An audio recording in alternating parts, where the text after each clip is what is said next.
হাসি খুশির প্রথম ভাগে ছোটদের বর্ণমালা শেখাতে গিয়ে যোগীন্দ্রনাথ সরকার লিখছেন, জাঁতা ঘোরে হাতের জোরে। যোগীন্দ্রনাথ চলে গেছেন 88 বছর আগে, কিন্তু বাংলার রাজনীতির জাঁতাকলটা আজ অন্তত সেই গাজোয়ারি আর হিংসার ওপরই ঘুরে চলেছে। দুর্ভাগ্য আমাদের। আর সেই নিয়েই প্রথম প্রশ্ন। কোচবিহারে শুভেন্দু অধিকারীর কনভয় হামলা, চুরমার হলো বুলেট প্রুফ গাড়ির কাঁচ। হামলার আশঙ্কা করে আগেই রাজ্যপাল, মুখ্য সচিব, স্বরাষ্ট্র সচিব আর ডিজিপিকে চিঠি দিয়েছিলেন বিরোধী দলনেতা। তারপরও কোন অঙ্কে এই হামলা? দ্বিতীয় প্রশ্ন। উদয়ন গুহ পুলিশ সুপারের চক্রান্তেই হামলা, অভিযোগ বিরোধী দলনেতার। বাংলাকে অপমান করলে নিস্তার নেই, চ্যালেঞ্জ উত্তরবঙ্গ উন্নয়ন মন্ত্রী। 9 মাস আগেই যদি এই হাল হয় তাহলে ভোটের সময় কি হবে? তৃতীয় প্রশ্ন। এসআইআর এর নামে এনআরসি করার প্ল্যান, ফের সুর চড়ালেন মমতা বন্দ্যোপাধ্যায়। অনুপ্রবেশকারী রুখতে এসআইআর নিয়ে সজাগ থাকুন, রাজ্য বিজেপি নেতৃত্বকে বার্তা অমিত শাহের। কিন্তু শেষ পর্যন্ত এই ইস্যুতে ভোটের ফায়দা লুটবে কে? চতুর্থ প্রশ্ন। ভোটার লিস্টে গড় মিলে কঠোর পদক্ষেপ কমিশনে। 2 জন ডব্লিউবিসিএস অফিসার সহ 5 জনের বিরুদ্ধে এফআইআর ও সাসপেনশন চেয়ে মুখ্য সচিবকে চিঠি। এসআইআর হওয়ার আগে কতটা চাপ বাড়ল সরকারি অফিসারদের ওপর? পঞ্চম প্রশ্ন। বৃহস্পতিবার অভিষেক বন্দ্যোপাধ্যায়ের সঙ্গে বৈঠকের আগেই কল্যাণ বন্দ্যোপাধ্যায়ের ইস্তফা গ্রহণ করলেন তৃণমূল নেত্রী। লোকসভার চিফ হুইপ হলেন কাকলি ঘোষ দস্তিদার, ডেপুটি লিডার শতাব্দী রায়। আজ অভিষেকের বৈঠকে গড়হাজির কল্যাণ। তবে কি ক্রমেই চওড়া হচ্ছে ফাটল? তবে শুরুতেই দেখাবো কোচবিহারে বিরোধী দলনেতার কনভয় হামলা, সরগরম বঙ্গ রাজনীতি।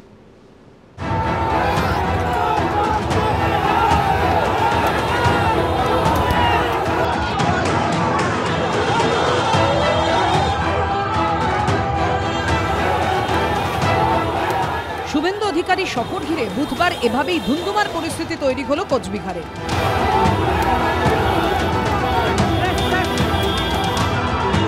আমি যদি ওই বুলেট প্রুফ গাড়িতে না থাকতাম, আপনারা আজকে মৃতদেহে সামনে দাঁড়িয়ে ফুল দিতে হতো আপনাদের। ভেঙে চুরমার বুলেট প্রুফ গাড়ির কাঁচ, পাথর বৃষ্টির অভিযোগ। কনভয়ে থাকা পুলিশের গাড়িও রেহাই পেল না। 3 বিজেপি বিধায়কের ওপর হামলার প্রতিবাদে পুলিশ সুপারের সঙ্গে দেখা করতে যাচ্ছিলেন শুভেন্দু অধিকারী, আর তখনই আক্রান্ত হলো তার কনভয়। অভিযোগের আঙুল তৃণমূলের দিকে। কাঠের মোটা বাটাম দিয়ে এটা যখন ভাঙতে পারেনি, পাথর দিয়ে এটা ভেঙেছে, পাথর দিয়ে ভেঙেছে। কারো হাতে তৃণমূলের পতাকা, কারো হাতে কালো পতাকা। শুভেন্দু অধিকারীর গাড়ি ঘিরে চলল তুমুল বিক্ষোভ, স্লোগান। সব রোহিঙ্গাদের নিয়ে এসে করেছে উদয়ন, সমস্ত রোহিঙ্গা বাংলাদেশ থেকে আসা। কি বলবেন এই যে বারে বারে এই ধরনের ঘটনা? আমি কালকে রাতেই DGP, governor, chief secretary, home সেক্রেটারিকে লিখে জানিয়ে এসেছি, ভোটের অর্ডারে এসেছে। আমি যা করার করবো, আমি আগে থেকে সব করে এসেছি।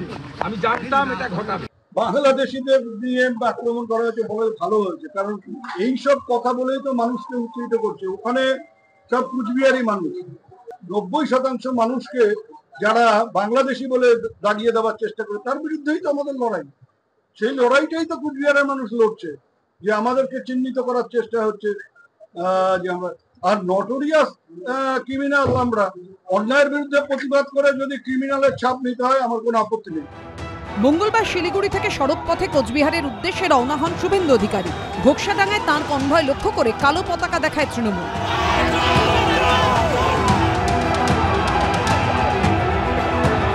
এদিন ভিন রাজ্যে বাঙালি হেনস্থ এনআরসির প্রতিবাদে কোচবিহারে মোট 19টি জায়গায় সভা ছিল তৃণমূলের। কোচবিহার শহরে ঢোকার মুখে খাগড়াবাড়িতে সে সময় তৃণমূলের সভা চলছিল। সেখানেই বিক্ষোভকারীরা শুভেন্দু অধিকারীর কনভয়ে চড়াও হয়। যেই খাগড়াবাড়ি ঢুকেছি, 1,500 উন্মত্ত হাইনার দল, পাগল কুকুরের দল, চোরের বেটা চোর উদয়ন গুহর নেতৃত্বে ছাপিয়ে পড়েছে, পাথর দিয়ে ভেঙেছে বুলেট প্রুফ গাড়ি। আজকে সাধারণ মানুষ, তৃণমূল কংগ্রেসের কর্মী সমর্থকরা স্বতঃস্ফূর্তভাবে বিক্ষোভ প্রদর্শন করেছেন, কিন্তু কোনো ভাঙচুরের ঘটনা ঘটেনি। তৃণমূল কংগ্রেসের কোনো কর্মী ভাঙচুরের ঘটনার সঙ্গে জড়িয়ে নেই। বিজেপি তারাই নিজেরাই নিজেদের গাড়ি ভেঙে ফুটেজ পেতে, সিম্প্যাথি গ্রো করতে এ ধরনের নাটক করছে। শুভেন্দু অধিকারীর কনভয় হামলার প্রতিবাদে মানিকতলা, মৌলালী, ধর্মতলা, নাগেরবাজার, লেক টাউন, করুণাময়ী, হুগলি থেকে পূর্ব মেদিনীপুর, নদিয়া, দুর্গাপুর, উত্তর চব্বিশ পরগনা দিকে দিকে বিক্ষোভ দেখায় BJP. Shuvendu Bhattacharya report, ABP Ananda, Coochbehar. দেখুন, কয়েকটা বড় পুজোর খুঁটি পুজো হয়েছে বটে, কিন্তু আক্ষরিক অর্থে বাংলায় এখনো পুজোর ঢাকে কাঠি পড়েনি। পুজো কিন্তু অনেকটা এগিয়ে এসে এবার সেপ্টেম্বরে। উল্টো দিকে ভোট যদি নির্ধারিত সময় হয় সেটা পরের বছরের এপ্রিলের আগে নয়, কিন্তু ভোট বলে কথা, তাই ভোটের ঢাকে কাঠি কিন্তু পড়ে গেছে। রীতিমতো চরম চরম শব্দে বাজতে শুরু করে দিয়েছে কোথাও কোথাও। আজ রাজ্যের বিরোধী দলনেতা, যিনি জেড ক্যাটাগরি সিকিউরিটি পান, কেন্দ্রীয় বাহিনীতে মোড়া বুলেট প্রুফ গাড়ির কনভয়, সঙ্গে একাধিক পুলিশের পাইলট কার, হেন সুরক্ষা বলয়ের মধ্যে আদালতের অনুমতিক্রমে ঘোষিত কর্মসূচিতে বিরোধী দলনেতার ওপর হামলা, খুনের চেষ্টার অভিযোগ। আমি এরপর দেখাবো যে সেটা অ্যান্টিসিপেটেড, তার কারণ এই চিঠির কথায় পরে আসবো, কিন্তু শুরুতে আমার প্রথম প্রশ্ন থাকবে যে ভোটে 9-10 মাস বাকি থাকতে যদি এই হাল হয়, ভোট আরও এগোলে কি হবে? বিশ্বনাথ চক্রবর্তীর কি মনে হয়? না, দেখুন, আমি পরিষ্কার করে বলছি যে ভয় দেখিয়ে, হিংসা দিয়ে পশ্চিমবাংলার নির্বাচন জয় করা যায়। আপনি মনে থাকতে পারে 2011 সালে বিধানসভা নির্বাচনেও 62টা আসন যেগুলো সিপিএম জিতেছিল, তার মধ্যে কেশপুর থেকে শুরু করে গড়বেতা, গোঘাটের মতন আসন ছিল যেখানে পেশি শক্তির বলেই কিন্তু সিপিএম জিতেছিল। ফলে পেশি শক্তি দিয়ে কিন্তু জেতা যায়, আমি আপনাকে পরিষ্কার করে বলছি। বারুইপুরের পরে আবার বিরোধী দলের নেতা একইভাবে আক্রান্ত হলেন, একেবারে সরাসরি আক্রান্ত হলেন। আপনি আমায় বলুন, ভারতবর্ষের 35টা রাজ্য আছে, 28টা রাজ্য তো পূর্ণাঙ্গ রাজ্য আছে, একটা রাজ্যে বিরোধী দলের কোনো নেতা এইভাবে আক্রান্ত হয়? ধারাবাহিকভাবে আক্রান্ত হচ্ছে। আপনার মনে থাকতে পারে ভারতবর্ষে কোথাও সর্বভারতীয় দল হিসাবে বিজেপির সভাপতি জেপি নাড্ডা যেভাবে আক্রান্ত হয়েছিলেন তৃণমূলের দ্বারা, ভারতবর্ষের আর কোনো জায়গাতে জেপি নাড্ডা আক্রান্ত হয়েছেন? কিন্তু পশ্চিমবাংলায় আক্রান্ত হয়েছেন, মমতা বন্দ্যোপাধ্যায়ের শাসনকালে আক্রান্ত হয়েছেন, অভিষেক বন্দ্যোপাধ্যায়ের এলাকায় আক্রান্ত হয়েছেন। আপনি আমায় বলুন যে দিলীপ ঘোষ যখন বিজেপির সভাপতি ছিলেন রাজ্যের, 22 বার আক্রান্ত হয়েছিলেন, 22 বার। আপনার এবিপি আনন্দ দেখিয়েছে সেই সব ছবি। ভারতবর্ষের কোন বিরোধী দলের নেতাকে 22 বার আক্রমণ করেছে কোন শাসক দল? পশ্চিমবাংলাতে শাসক দল হিংসাকে আশ্রয় করে, সংগঠনকে আঁকড়ে ধরে রাখে, সংগঠনকে মজবুত রাখে। এবং দেখুন, বিরোধী দলনেতা কেন গিয়েছিলেন সেটাও কিন্তু মানে তিনি স্বতঃস্ফূর্তভাবে, সরকার তাকে অনুমতি দেয়নি, তিনি কোর্টের নির্দেশ নিয়ে তারপরে গিয়েছিলেন, অর্থাৎ কোর্টের থেকে আগাম পারমিশন নিয়ে গিয়েছিলেন। এবং কেন গিয়েছিলেন? ওই কোচবিহারের যে সমস্ত বিজেপির বিধায়করা আছে তারা আক্রান্ত হচ্ছেন, ফলে আক্রান্ত বিধায়কদের পাশে দাঁড়ানোর জন্য আজকে সভা ছিল, সেখানে বিরোধী দলের নেতা আক্রান্ত হলেন। আমি বলছি সুমনদা, এটা কিন্তু রাজনৈতিক ফল আউট, বুঝি আপনি যদি বলেন ইমপ্লিকেশন, এটা কিন্তু তৃণমূলের কংগ্রেসের জন্য পজিটিভ। আপনি বলতেই পারেন আপনি সব কী কথা বলছেন একজন অধ্যাপক হিসাবে। দেখুন, আমি কিন্তু দেখেছি পশ্চিমবাংলার রাজনীতি খুব কাছ থেকে। যদি আপনি হিংসা দিয়ে, আপনার যদি একটা বন্দুক থাকে না, আপনি 10,000 লোককে আটকে রাখতে পারেন। আপনার যদি বন্দুক থাকে 10,000 লোককে আটকে দিতে পারেন, আপনি হিংসা দিয়ে জয় করতে পারেন পশ্চিমবাংলায়। এবং এটা কিন্তু বারবার আমি দেখেছি। 34 বছর এমনিই শাসন করে না, অথবা 15 বছর এমনিই শাসন করে না, সেখানে পুলিশ প্রশাসনের এখানে আমি একটু কাউন্টার আর্গুমেন্ট দিয়ে আপনাকে আমি বাড়তি সময় দেব। সেটা হচ্ছে যে আপনি বললেন যে ভারতবর্ষে অন্য কোনো রাজ্যে বিরোধী দলনেতা এইভাবে আক্রান্ত হন না, সঠিক কথা। কিন্তু আমি বলছি যে ভারতবর্ষের অন্য কোনো রাজ্যে বিরোধী দলনেতা এই 2025-এ শুধু নয়, আপনি এর আগে মমতা বন্দ্যোপাধ্যায় যখন বিরোধী দলনেত্রী ছিলেন, আমি পরের পর দেখাবো কিভাবে আক্রান্ত হয়েছেন। কিন্তু আপনার কাউন্টার আর্গুমেন্টটা আমি অন্য জায়গায় দেব। আপনি বলছেন এতে তৃণমূলের লাভ হবে, আমি বলছি পরের পর আক্রান্ত হয়ে কিন্তু মমতা বন্দ্যোপাধ্যায়ের জনপ্রিয়তা বেড়েছিল, অস্বীকার করতে পারবেন? মানে আমি অনেকটা সময় মমতা বন্দ্যোপাধ্যায় রাজনীতি শুরু করেন মানে 80 দশকের গোড়ার থেকে, তার 30টা বছর গেছে, তারপরে মমতা বন্দ্যোপাধ্যায় সাফল্য পেয়েছিলেন। ফলে এখানে হিংসার একেবারে চরম অবস্থা যখন হয়, তখনই রাজনৈতিক পরিবর্তন হয়। মানে আমি বলছি হিংসা দিয়ে কিন্তু পশ্চিমবাংলাতে ভোটে জেতা যায়, এটা ফ্যাক্ট। আমি সুমনদা একটা মাঝে মাঝে ভাবি যে সরকার পরিবর্তন হলেও কিছু ভাগ্যবান থাকে, তারা কিন্তু মানে বাম আমলেও হিংসা করেছেন, আজও হিংসা চালাচ্ছেন। উদয়ন গুহর কথা বলছেন, ধারাবাহিকভাবে মানে রবীন্দ্রনাথ ঘোষের অভিযোগ ছিল, তৃণমূল নেতা তখন উনি, তাই ধারাবাহিকভাবে তিনি অভিযোগ করতেন যে উদয়ন গুহরা কীভাবে অত্যাচার করত। সেই রবি ঘোষ এখন পিছিয়ে বিজেপি তৃণমূলের রাজনীতিতে, সেই সময় উদয়ন গুহর বিরুদ্ধে মানে হিংসার ছড়ানোর অভিযোগ ছিল, আজও তিনি দল পরিবর্তন করে তৃণমূলে গেছেন, হিংসা ছড়ানোর অভিযোগ আছে। এদের কপালটা কি বড়, আমি অবাক হয়ে যাই যে সবসময় এরা হিংসা দিয়ে এক একটা অঞ্চল ধরে রাখে। আমি নাকি আপনি এই সিদ্ধান্তে পৌঁছবেন যে যারা হিংসার রাজনীতি করে পশ্চিমবঙ্গের রাজনীতি তারা ইনডিসপেন্সেবল? একেবারে আমি রাজনৈতিক জাহাঙ্গীর থেকে শুরু করে যে শৌকত থেকে শুরু করে যাদের বিরুদ্ধে সবচেয়ে বেশি বিরোধীরা সরব থাকেন, আপনি প্রত্যেকে দেখবেন বাহুবল একটা বড় বল, এবং বাহুবলের মাধ্যমে কিন্তু এরা নিয়ন্ত্রণ করে, রাজনীতিকে নিয়ন্ত্রণ করে। কিন্তু দিনের শেষে আমি আপনাকে বলছি যে বাংলা বাঙালি নিয়ে মমতা বন্দ্যোপাধ্যায়, অভিষেক বন্দ্যোপাধ্যায় প্রতিনিয়ত কথা বলেন না, শেষ পর্যন্ত হারে কিন্তু বাংলা বাঙালিরই। বেশ, আমি এইখান থেকে এর পাশাপাশি আজকের এই ঘটনায় একেবারে সরাসরি খুনের চক্রান্ত, এবং সেই খুনের চক্রান্ত শুভেন্দু অধিকারী অভিযোগ করছেন সেই খুনের চক্রান্ত করেছেন উদয়ন গুহ এবং এসপি মিলে ইত্যাদি ইত্যাদি। এমনকি তিনি পরের দিকে 3টে সন্ত্রাসবাদী গোষ্ঠীরও নাম করেছেন। কি বলেছেন তার পাল্টা তৃণমূল কি বলছে, পুলিশ কি বলছে বলবো, কিন্তু আলাদা করে ধরুন রাজনৈতিক দলগুলো হিংসা চাইছে, আমি তর্কের খাতিরে কিছুক্ষণের জন্য এটা ধরে নিলাম, কিন্তু সেই হিংসা রোধ করা, সেই হিংসা আটকে দেয়া, সেই হিংসা রুখে দেওয়ার কাজটা কার? পুলিশের। প্রাক্তন পুলিশ কর্তা ডক্টর নজরুল ইসলামের কাছে আমি ঠিক সেই প্রশ্নে আসবো, কিন্তু তার আগে এই আক্রমণের বক্তব্য বিরোধী দলনেতার, তার পাল্টা বক্তব্য শাসক দলের, এবং অন্যান্য কি বক্তব্য পরের প্রতিবেদনে দেখাবো। প্রত্যক্ষ খুনি যদি উদয়ন গুহ হয়, পরোক্ষ খুনি দ্যুতিমান ভট্টাচার্য আর রাজীব কুমার ছাড়ার কোনো সিন নেই। ও যখন যাচ্ছিল এসপি অফিসে তখন তো আমরা শুনলাম স্লোগান উঠছে যে অভিজিৎ দে ভৌমিক, উদয়ন গুহর চামড়া তুলবো আমরা। সেটা কোন ধরনের গণতন্ত্র? শুভেন্দু অধিকারীর কনভয়ে হামলা, ভাঙল কাঁচ, উঠল চোর স্লোগান। এরপরই বিস্ফোরক অভিযোগ করলেন শুভেন্দু অধিকারী। মেরে ফেলার জন্য আক্রমণ হয়েছে এবং এই এসপি দ্যুতিমান ভট্টাচার্য উদয়ন গুহ ভাইপো অভিষেক ব্যানার্জির নির্দেশে করেছে। আমরা বসিনি ওর কাছে, ওকে বলেছি কোর্টে দেখা হবে। পুলিশ বিরোধী দলনেতাকে খুন করতে চেয়েছিল, গাড়ির পেছন থেকে লাঠি সোটা বের করা করে ওখানে আমাদের লোকেদের উপরে হামলা করার চেষ্টা তার কনভয়েতে থাকা লোকেরা করেছে, যার ফলে একটা বিশৃঙ্খল পরিবেশ ওখানে তৈরি হয়েছে 2 মিনিটের জন্য। শুভেন্দু অধিকারীর সফরের আগেই হুঁশিয়ারির সুর শোনা যায় উদয়ন গুহর গলায়।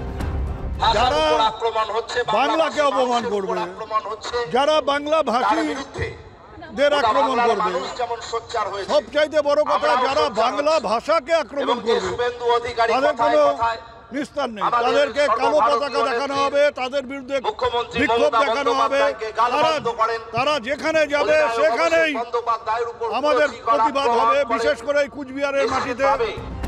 এরপর শুভেন্দু অধিকারী সফর ঘিরে ধুমধুমার পরিস্থিতি তৈরি হয়। মমতাকে হারিয়েছি তাই ওদের এত রাগ। আমি বুলেট প্রুফ গাড়িতে উঠেছি, ঘোকসাডাঙ্গায় সামনে এলো, পুলিশ ঠেলে সরালো, গটম গেম। এবং অধিকাংশ যা কার্টুন দেখলাম 90% রোহিঙ্গা এবং বাংলাদেশি মুসলমান। নটোরিয়াস ক্রিমিনাল আমরা, অন্যায়ের বিরুদ্ধে প্রতিবাদ করে যদি ক্রিমিনালের ছাপ নিতে হয় আমার কোনো আপত্তি নেই। এই ধরনের কথা বলবেন আর কুচবিহারে আসলে কুচবিহারের মানুষ আপনাকে ধানদুব্য দিয়ে বরণ করবে, ও আশা করে কোনো লাভ নেই। শুভেন্দু অধিকারীর অভিযোগ প্রসঙ্গে প্রতিক্রিয়ার জন্য বারবার কোচবিহারের পুলিশ সুপার দ্যুতিমান ভট্টাচার্যকে ফোন করা হলেও তিনি ফোন তোলেননি। শুভেন্দু ভট্টাচার্য, এবিপি আনন্দ, কোচবিহার। দেখুন, একটা অংশে এটা কিন্তু ইচ্ছাকৃতভাবে আগুন আর ঘি পাশাপাশি রাখা। কেন বলছি?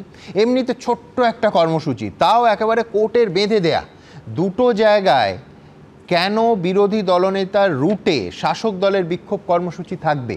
উপরন্তু বিরোধী দলনেতা গতকালই রাজ্যপালকে, মুখ্য সচিবকে, স্বরাষ্ট্র সচিবকে এবং ডিজিপিকে চিঠি দিয়ে তার কর্মসূচি এবং আদালতের অর্ডারের কথা জানিয়েছিলেন। তার থেকেও বড় কথা, সেই চিঠিতে বলা হচ্ছে যে শুভেন্দু অধিকারী তার আজকের কর্মসূচিতে শাসক দল আশ্রিত সমাজবিরোধী এবং হুলিগানদের হামলার আশঙ্কা করছেন, তার ওপর টার্গেটেড অ্যাটাক হতে পারে বলে অফিসিয়ালি চিঠি লিখছেন। এই ভাষায় তার আইনজীবী লিখছেন, It is stated that my client anticipates a targeted attack on his visit to the office of SP Coach Bihar on the 5th of August 2025 at the behest of the antisocial and hooligans backed by the ruling dispensation of the state. এর পরও এই চিঠির পরও এই হামলা কি করে হতে দিল পুলিশ? ডক্টর নজরুল ইসলাম কি বলেন? আপনি আমাকে প্রশ্ন করছেন যে এই ঝামেলা সামাল দেওয়ার দায়িত্ব পুলিশের। একদম। পুলিশ কার অধীনে কাজ করে? পুলিশের, রাজ্য পুলিশের কথা যদি ধরেন, সর্বোচ্চ পুলিশ অফিসার কে? ডিজি। কোন লোককে ডিজি করা হয়েছে? যিনি অপরাধের তদন্ত করতে গিয়ে সিটের প্রধান হিসাবে মমতা ব্যানার্জি এবং শাসক দলের নেতাদের বিরুদ্ধে যে প্রমাণ ছিল সেগুলো লোপাট করেছিলেন বলে তার বিরুদ্ধে তদন্ত শুরু হয়েছিল। কেন্দ্রীয় তদন্তকারী সংস্থা যখন তার বাড়ির কাছে এসেছিল সেটা জিজ্ঞাসাবাদ করতে না গ্রেপ্তার করতে আমি জানি না, তখন কি আমি বলছি এটা কি ব্যক্তি ডিজির ব্যাপার? একজন বিরোধী দলনেতা, আপনি শুধু চেয়ারগুলো ভাবুন, বিরোধী দলনেতা রাজ্যপাল থেকে শুরু করে মুখ্য সচিব থেকে স্বরাষ্ট্র সচিব থেকে ডিজিপিকে তারা চিঠি নিয়ে নিজের আশঙ্কার কথা বলছেন। তারপরও তার রুটে 19টা জায়গায় আজকে তৃণমূলের বিক্ষোভ হয়েছে, 17টা জায়গা নিয়ে কারুর কিছু, বিরোধীদেরও কিছু বলার নেই, হতেই পারে, কিন্তু তার মধ্যে 19টার মধ্যে 2টো জায়গা বিরোধী দলনেতার রুটে থাকবে কেন? আমি আর একটা, হ্যাঁ বলুন, ভাইরাল অডিও আপনি নিশ্চয় ভুলে যাননি। আমাদের রাজ্যের পুলিশ মন্ত্রী তথা মুখ্যমন্ত্রী কুচবিহারি জেলারই একজন নেতার সঙ্গে কথা বলছেন যে এফআইআরটা কোনো লয়ারের সঙ্গে কথা বলে এমনভাবে করতে হবে যাতে এসপিকে ফাঁসানো যায়। দেখুন, উনি এটা বলছেন না যে এসপি অপরাধ করেছে অতএব এসপির অপরাধপ্রাপ্ত জায়গা পায়, এসপিকে ফাঁসানো যায়। ফাঁসানো কাকে বলে? তার মানে তিনি অপরাধ করেননি কিন্তু তাকে ফাঁসাতে হবে, তারপরে সে এসপি আর কিন্তু চাকরিতে নাই। কিন্তু যিনি এই কথাটা বলছেন তার বিরুদ্ধে কি তদন্ত হওয়া দরকার ছিল না? যদি তিনি এই কথাটা বলে থাকে তার কি শাস্তি হওয়ার কথা ছিল না? হয়েছে কি? যদি না হয় সেখানে পুলিশ অফিসার নিরপেক্ষভাবে কাজ কি করে করতে পারে? ধরুন আজকে মুখ্যমন্ত্রীও গিয়েছেন ভ্রমণে, এমন তো নয় যে রাজ্যে শাসক দলের লোক ছাড়া অন্য দলের সমর্থক কেউ নাই। তার রাস্তায় কজন কালো পতাকা নিয়ে, কজন লাঠি নিয়ে বিক্ষোভ দেখিয়েছে এবং কজন তার গাড়ি ভাঙচুর করেছে, তারকে হত্যা করার চেষ্টা করেছে, কারণ পুলিশের লোকেরা ব্যবস্থা নিয়েছে।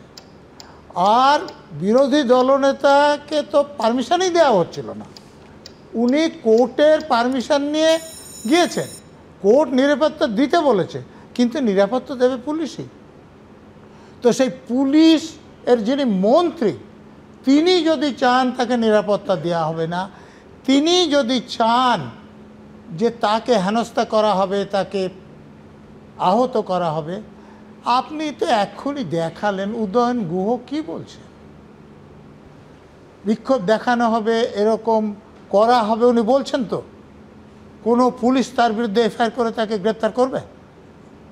আমি শুভেন্দু অধিকারী কী বলেছে বলছি না, কিন্তু আপনারা যেটা দেখালেন তার জন্য তার বিরুদ্ধে এফআইআর হওয়া উচিত, তাকে গ্রেপ্তার করা উচিত এবং তার সাজা হওয়া উচিত। তো আমি বলছি যে আমাদের রাজ্যের পুলিশ, সেটা ওয়েস্ট বেঙ্গল পুলিশ বলুন বা কলকাতা পুলিশ বলুন, যেহেতু পুলিশ মন্ত্রী সৎ নন, অসৎ, সেই জন্য তিনি ডিজি করেন অসৎ লোককে, সিপি করেন অসৎ লোককে, এসপি করেন অসৎ লোককে, ওসি করেন অসৎ লোককে, এবং তারা নিজেদের পদ বজায় রাখার জন্যে, ভালো পোস্টিংয়ের জন্যে অসৎ কাজ করেন। সৎ কাজ করলে তারা পদে থাকবেন না। অতএব সেই পুলিশের কাছ থেকে আপনি নিরপেক্ষ ব্যবহার আশা করতে পারেন না। ধন্যবাদ নজরুলদা। এরপরে অবশ্যই আমার সমিতদার কাছে যেতে হবে, কিন্তু তার আগে আমি দুটো জিনিস বলবো। এক হচ্ছে যে অডিও টেপটার কথা বললেন নজরুলদা, সেটা আমার স্মরণে পড়ছে না, পড়লে রিপিট টেলিকাস্টে খুঁজে দেখব।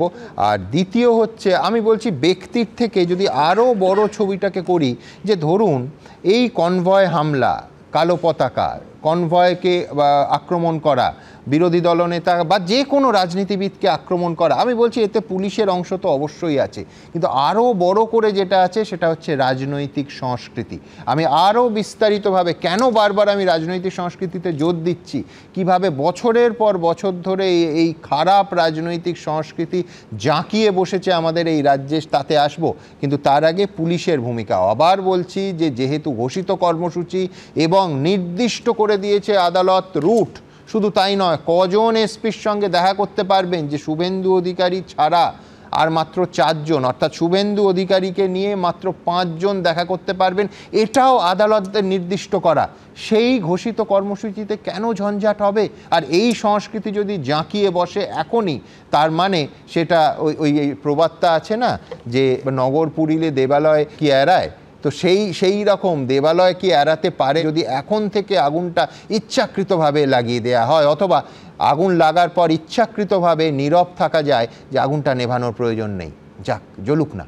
এর পরিণাম কি আমি তাতে আসবো, কিন্তু পুলিশের ভূমিকা স্পেসিফিক্যালি আমার পরের প্রতিবেদনে দেখাবো। কোচবিহারে ধুন্ধুমার,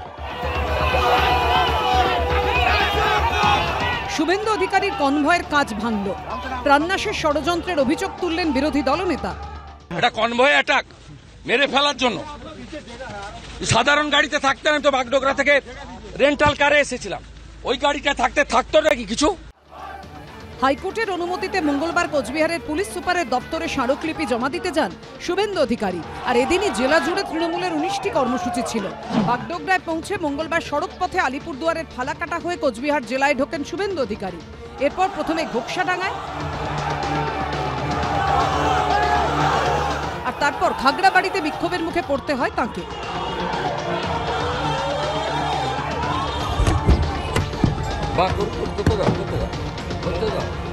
দেখানো হয় কালো পতাকা,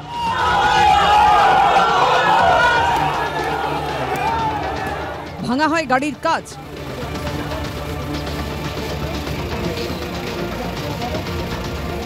পুলিশের ভূমিকা নিয়ে ক্ষোভ উগড়ে দেন শুভেন্দু অধিকারী।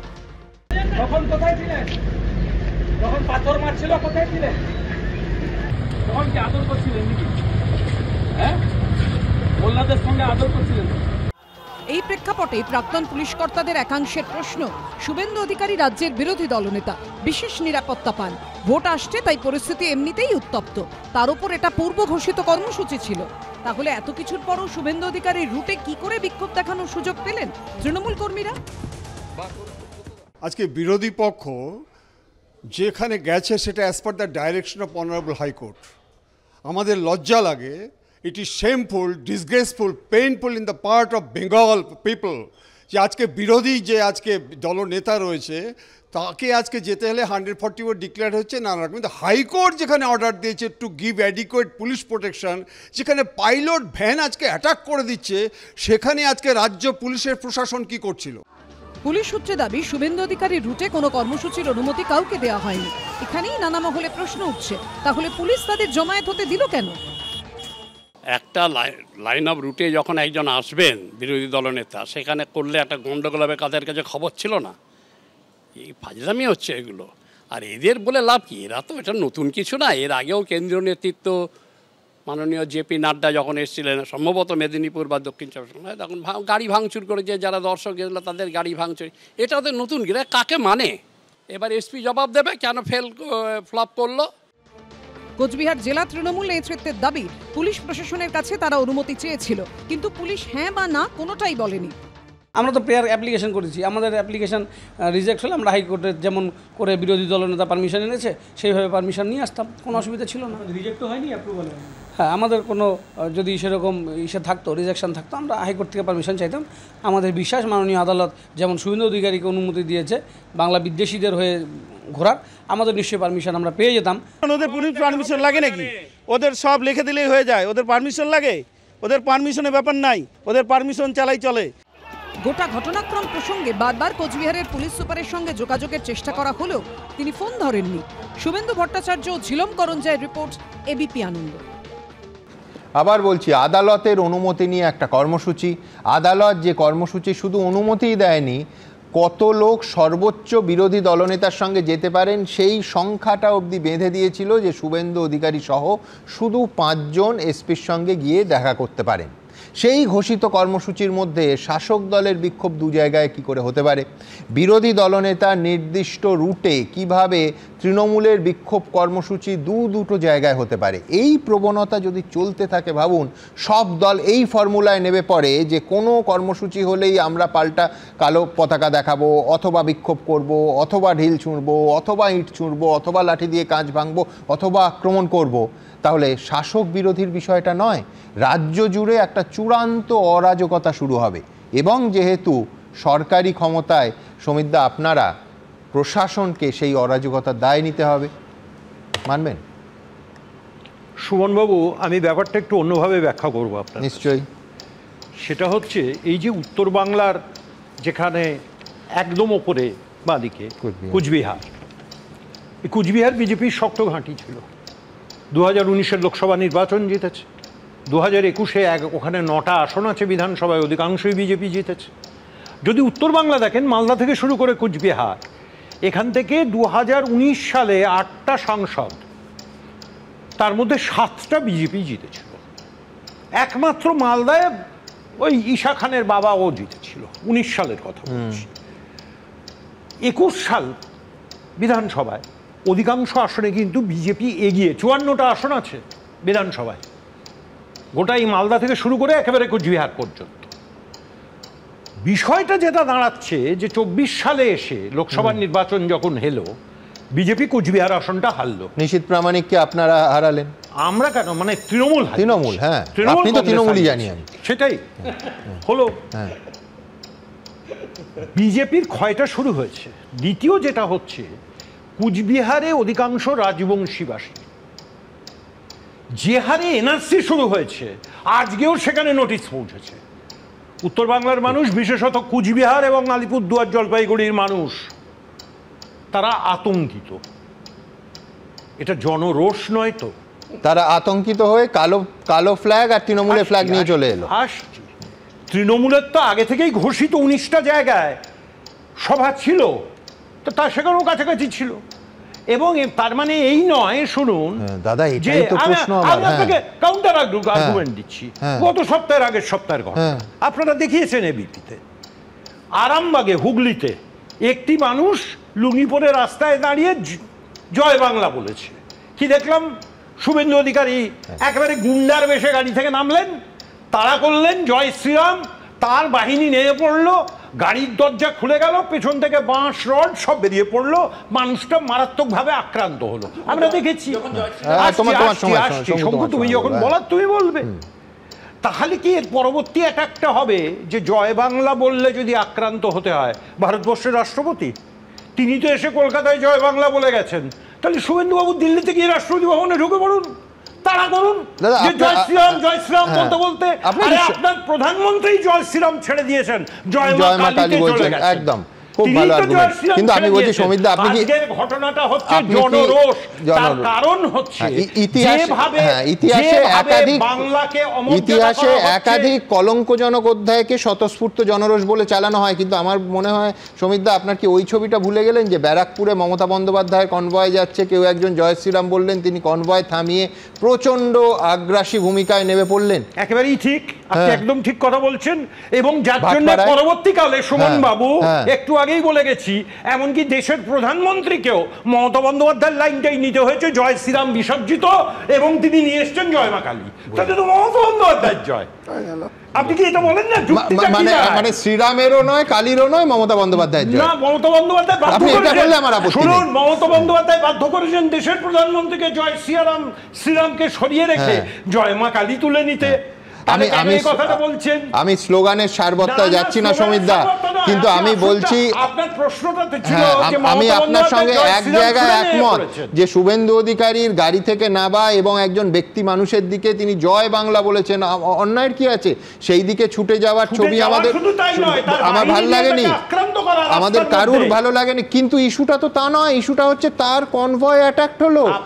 আমি বলছি যে আপনি যে স্বতঃস্ফূর্ত জনরোষের তত্ত্ব দিচ্ছেন সেটার না অভিমুখটা খুব গোলমেলে। আজকে দেখছেন আপনার বিরোধীদের দিকে আছে, কোনোদিন যদি আপনাদের দিকে ঘুরে যায় সেটা কিন্তু মারাত্মক দুর্ঘটনা হতে পারে। এবং তার থেকে বড় কথা, তখন বিরোধী একই কথা বলবে বা তৎকালীন শাসক একই কথা বলবে এবং গোটা রাজ্য জুড়ে একটা হিংসার আবহ এবং অরাজকতা সৃষ্টি করবে। সমিতদা, আমার ভয়টা সেইখানে, শাসক নিয়ে নয়, বিরোধী নিয়ে নয়। আমি ঠিক এই কথা আমি শুধু বলে দিই আপনার এই প্রশ্নের উত্তরে, নিশ্চয়ই উত্তর বাংলার মাটি বিজেপির পায়ের তলা থেকে সরছে, এটা আজকের ঘটনাও তার প্রমাণ। তাহলে তো আরো নিশ্চিন্তে শুভেন্দু অধিকারী নেমে এসেছে। আমার এটা রাজনৈতিকভাবে আপনার সঙ্গে আমি কোনো আর্গুমেন্টই করব না, রক্ষার জন্য তারা আজ রাস্তায়। আমি সমিতদার এই পয়েন্টটাই নেব যে আচ্ছা একদম আমি তর্কের খাতিরে একেবারে সমিতদা যা বলছেন আমি সঠিক ধরছি যে সমিতদা বলছেন যে বিজেপির কামড়, বিজেপির মাটি উত্তরবঙ্গে আলগা হয়ে যাচ্ছে এবং যেহেতু 2024-এ নিশীথ প্রামাণিক হেরে গেছেন, সেই সিট তৃণমূল প্রার্থী জিতেছেন, তৃণমূল আরও শক্তিশালী হচ্ছেন। আমার তো আর্গুমেন্টটা আরও স্ট্রং হলো যে তৃণমূলকে তাহলে আরও দায়িত্বশীল ভূমিকা পালন করতে হবে তো। এবং তাই যদি হয় যে বিজেপি একেবারে দুর্বল হয়ে গেছে কোচবিহারে, তাহলে একজন বিরোধী দলনেতা 4 জন লোককে সঙ্গে নিয়ে এসপির অফিসে যাবেন, তার কনভয়ের দিকে কেন একটা পতাকা, একটা ঢিল, একটা লাঠি বা উঠবে? তারা তো জয়ী, তারা তো বিরোধীকে সেইটুকু জায়গা দেবে যে 5 জন যাবেন। এইটা মারাত্মক। আমি আবার বলছি সমিতদা, মানুষের রাস্তায় নামা একজন তৃণমূল নেতা, তৎকালীন মন্ত্রী একবার বলেছিলেন মোটা লাঠি নিয়ে মানুষ রাস্তায় নেমে পড়বে। আমি বলছি তার প্রবণতা রাজ্যের ইতিহাসে এবং তার ব্যক্তিগত কেরিয়ারেও খুব মঙ্গলজনক হয়নি। আমি চাইবো যে সেই রকম ঘটনা কারুর সঙ্গে না হয়। কিন্তু এইখানে আমি জেপি নাড্ডার ঘটনাটা বারবার উঠে এলো। আমি একবার আমার পরবর্তী বক্তা শঙ্কুকে পোডিয়ামে যেতে বলবো এবং শঙ্কুকে মনে করিয়ে দেব যে দেখুন, এই রকম একটা ঘটনা যদি ঘটে, খুব স্বাভাবিকভাবেই রাজ্য বিজেপি প্রচুর চেঁচামেচি করবে, স্টুডিওতে বাইরে, আগামী কয়েকটা কর্মসূচিতে, এমনকি রাষ্ট্রপতি শাসনের দাবিও কিন্তু উঠে যায় যে রাষ্ট্রপতি শাসন জারি করতে হবে রাজ্যে। কিন্তু তারপর কোথায় কোন সেটিং হয় জানা নেই, গোটা ঘটনা ধামাচাপা পড়ে যায়। কেন এত বড় কথা বললাম? 2020 সালের 10ই ডিসেম্বর যখন যে সে লোক নন, বিজেপির সর্বভারতীয় সভাপতি, আজও তিনি সর্বভারতীয় সভাপতি, জেপি নাড্ডার কনভয় হামলা হলো, তখন তৎকালীন রাজ্য সভাপতি দিলীপ ঘোষ সরাসরি কেন্দ্রীয় হস্তক্ষেপের কথা বলেছিলেন। আমার সহকর্মী তাকে জিজ্ঞেস করেছিলেন আপনি কি চান কেন্দ্রীয় হস্তক্ষেপ হোক? সেই দিন তিনি বলেছিলেন অবশ্যই চাই, হস্তক্ষেপ চাই, এই জন্য পশ্চিমবঙ্গের মানুষের জীবনযাপন ইত্যাদি যাতে সুরক্ষিত থাকে ইত্যাদি। তারপরে কি হলো আমি দ্রুত একবার কি বলেছিলেন দেখাবো, তারপর কি হলো আজকে তার প্রমাণ দেখা যাচ্ছে কি হলো। কিন্তু তার আগে দিলীপ ঘোষ কি বলেছিলেন ওই দিন। আপনি কি চান কেন্দ্রীয় হস্তক্ষেপ হোক? এরপরে আমরা অবশ্যই চাই হস্তক্ষেপ, এই জন্য চাই যে পশ্চিমবাংলার মানুষ তার জীবনযাপন, এখানকার রাজনৈতিক নেতাদের জীবন সুরক্ষিত যাতে হয়, তারা যাতে গণতান্ত্রিক আন্দোলন বা রাজনীতি করতে পারে। এই জন্য এটা দেখালাম যে কেন্দ্রীয় হস্তক্ষেপ দূরে থাক, জেপি নাড্ডার ঘটনার নিরাপত্তার দায়িত্বে থাকা তিনজন আইপিএস অফিসারকে এই রাজ্য থেকে কেন্দ্রীয় ডেপুটেশনে পাঠানোর নির্দেশ দিয়েছিল কেন্দ্রীয় স্বরাষ্ট্র মন্ত্রক। আবার বলছি, কোথায় কি সেটিং হয়েছিল আমরা জানি না। নবান্ন যেই একটা পাল্টা চিঠি দিয়ে জানিয়ে দিল যে কোনোভাবে রাজ্যের ওই 3 জন আইপিএস অফিসারকে ছাড়া যাবে না, ব্যাস ওখানেই গোটা ব্যাপারটা ধামাচাপা পড়ে যায়। তো কি করে আজকে শঙ্কুরা আশা করছে যে ভোট যত এগোবে এই ধরনের আজকের যে কনভয় অ্যাটাকের ঘটনা, এই মারাত্মক ঘটনাগুলো আরও বাড়বে না? এ তো উদাহরণ সেট হয়ে গেছে এবং মারাত্মক উদাহরণ যে এই ধরনের ঘটনা হলে তার কোনো রকম মানে অন্যায়টা অন্যায় থাকে, কোনো ন্যায় বিধান হয় না। শঙ্কু মানবে কিনা জানি না। সুমনদা, লড়াইটা শুভেন্দু অধিকারী কিভাবে লড়বেন বা কিভাবে লড়েছেন সেটা আরেকবার তৃণমূলকে মনে করিয়ে দেব। ওদের নেতা শাহজাহান একবার কি হুম্বি তুম্বি করেছিলেন, এখন কোথায় আছেন জানেন নিশ্চয়ই। আজকে শুভেন্দু অধিকারীর হয়ে এখানে ওপেনলি আপনার চ্যানেলে বলে যাচ্ছে আর্কাইভে রেখে দেবেন, সময়ের অপেক্ষা, উদয়ন গুহ জেলে থাকবেন, জেলে থাকবেন, জেলে থাকবেন, এটা আপনাকে গ্যারেন্টি দিয়ে যাচ্ছি। কিভাবে থাকবেন একটু প্রমাণ করাচ্ছি। আপনি শুনুন সুমনদা, আপনাকে আমি একটা হোয়াটসঅ্যাপ দেখাচ্ছি এবং জনগণকেও দেখাচ্ছি। এই হচ্ছে হোয়াটসঅ্যাপ, গতকাল রাত্রে আমি পাঠিয়েছিলাম কুচবিহারের এসপিকে। কি পাঠিয়েছিলাম অনারেবল কলকাতা হাইকোর্টের অর্ডারের কপি, এবং ব্লুটিক হয়েছে, উনি দেখেছেন। ওনাকে পাঠিয়েছিলাম শুভেন্দু অধিকারীর অফিসিয়াল রুটের পুরো ডকুমেন্টেশন, কোন রুট দিয়ে শুভেন্দুবাবু যাবেন, কোন পথ দিয়ে আসবেন, কিভাবে থাকবেন, এবং আপনি জানেন উনি জেড ক্যাটাগরি পান। এই ফর্মাল কমিউনিকেশন হচ্ছে সিআরপিএফ দিল্লি থেকেও রাজ্যকে পাঠায়, রাজ্যের পুলিশ অথরিটি সবাইকে পাঠায়।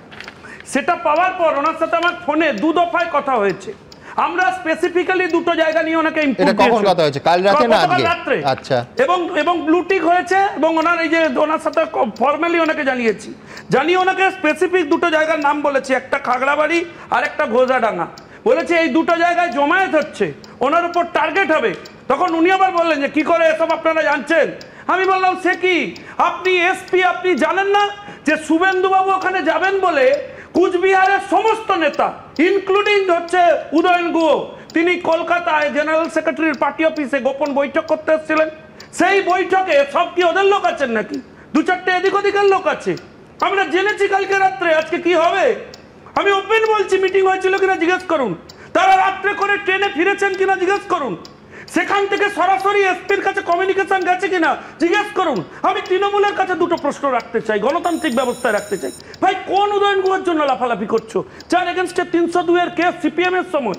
আমি জানতে চাই, সিপিএম এর সময় পঞ্চ শহীদের কেসে ওনার বিরুদ্ধে মার্ডারের মামলা হলো, উনি মানুষকে খুন করলেন, ওনার বিরুদ্ধে সিল কমিশন হলো, সেই কমিশনের রিপোর্ট এখনো পর্যন্ত প্রকাশিত হলো না, এবং তৃণমূল ক্ষমতায় এসেও প্রকাশ করেনি। আমি জানতে চাই তৃণমূলের কাছে ওনারা কি কল্যাণ বন্দ্যোপাধ্যায়ের মতো ট্রিট করবেন নাকি শহীদ বানাবেন?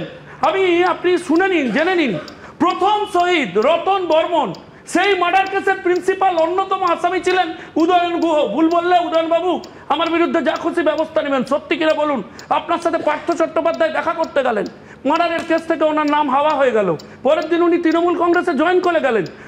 উত্তরবঙ্গের সমস্ত নেতা, গৌতম দেব বাদ, রবিবাবু বাদ, উদয়ন গুহ হলেন মাথা। কেস থেকে তার নাম বাদ হয়ে গেল, মানসবাবুর মতো তিনি মন্ত্রী হয়ে গেলেন মার্ডার কেসে।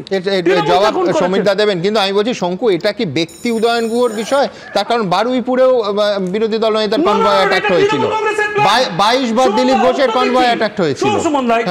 সবে কলির সন্ধে, এবার উত্তরের জন্য ডকুমেন্ট নিয়ে এসেছি, আপনি চাইলে দিয়ে দেবো, চ্যানেলে দেখাবেন প্রত্যেকটা বুথ ধরে ধরে কিভাবে ভোট বাড়িয়েছে, কাদের নিয়ে এসছে, কোথাকার ভোটার 50%-এর উপর ইনক্রিজ করেছে গোটা কোচবিহারে।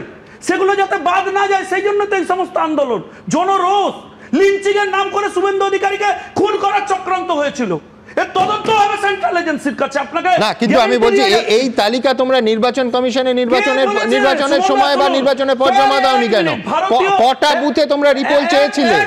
ভারতীয় জনতা পার্টির তরফ থেকে লাস্ট লোকসভা নির্বাচনের আগে 26 লক্ষ হচ্ছে জালি ভোটারের ডিটেল ইনক্লুডিং ডকুমেন্ট মাথায় করে নিয়ে গিয়ে বিরোধী দলনেতা জমা দিয়ে এসেছিলেন। ইলেকশন কমিশনের যিনি দায়িত্বে ছিলেন তিনি এখন রিটায়ার করেছেন, তার বিরুদ্ধে তদন্ত করা উচিত। কেন তিনি নাম কাটেননি? তিনি এখন তোমার কথা সত্যি ধরলে জাতীয় নির্বাচন কমিশনকে অপদার্থ বলতে হয়। Sorry for my language. এক মিনিট, জাতীয় নির্বাচন কমিশন কি করেছিল শুনুন। বলেছিল এই নাম কাটবার, সার্ভে করে নাম কাটুন। এই রাজ্য সরকার, এই যেমন এখন যারা সব সাসপেন্ড হচ্ছে, সেই সমস্ত মেটেরিয়ালকে দিয়ে বলেছিল টাকা নেই, এই সমস্ত সার্ভে করতে টাইম লাগবে, ইচ্ছে করে ডিলে করে দিয়েছে যাতে নির্বাচনের টাইম চলে আসে। আর ওরা কনভিন্স হয়ে গেল। আমি একটু সমীরদার কাছে যাব, এক সেকেন্ড, আমি সমীরদার উত্তরটা নেব। একটা কথাই জিজ্ঞেস করবো, এত কথা উনি বললেন শুভেন্দু অধিকারীর পক্ষে, তো শুভেন্দু অধিকারী টাকা নিয়ে আপনাদের দলে যোগ দিলেন, গল্পটা ভুলে গেলেন? শুভেন্দু অধিকারী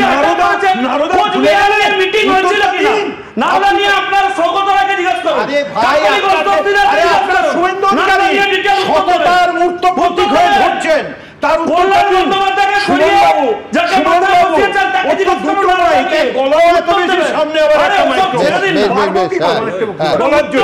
তাহলে আগে এই উত্তরটা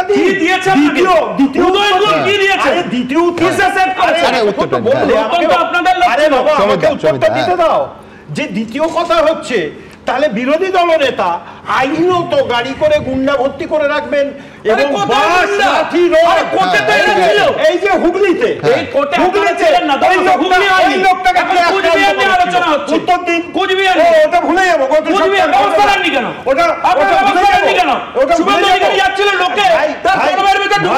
ভাই তুমি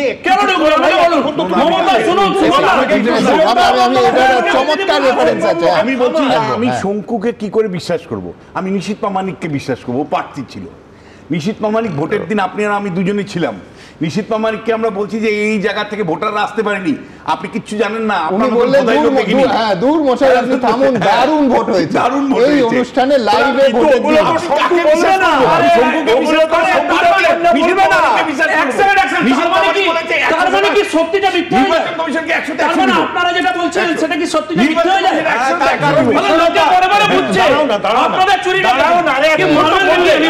আরে ভাই এত খুব সময় আরে মারবেন নাকি? এই যে আমি আপনাকে বলছি, তখনও বলবে কি করে প্রার্থী? তিনি কেন্দ্রীয় স্বরাষ্ট্র দপ্তরের মন্ত্রী, তিনি তো ভেবেছেন জিতে গেছি, আমি স্বরাষ্ট্রমন্ত্রী।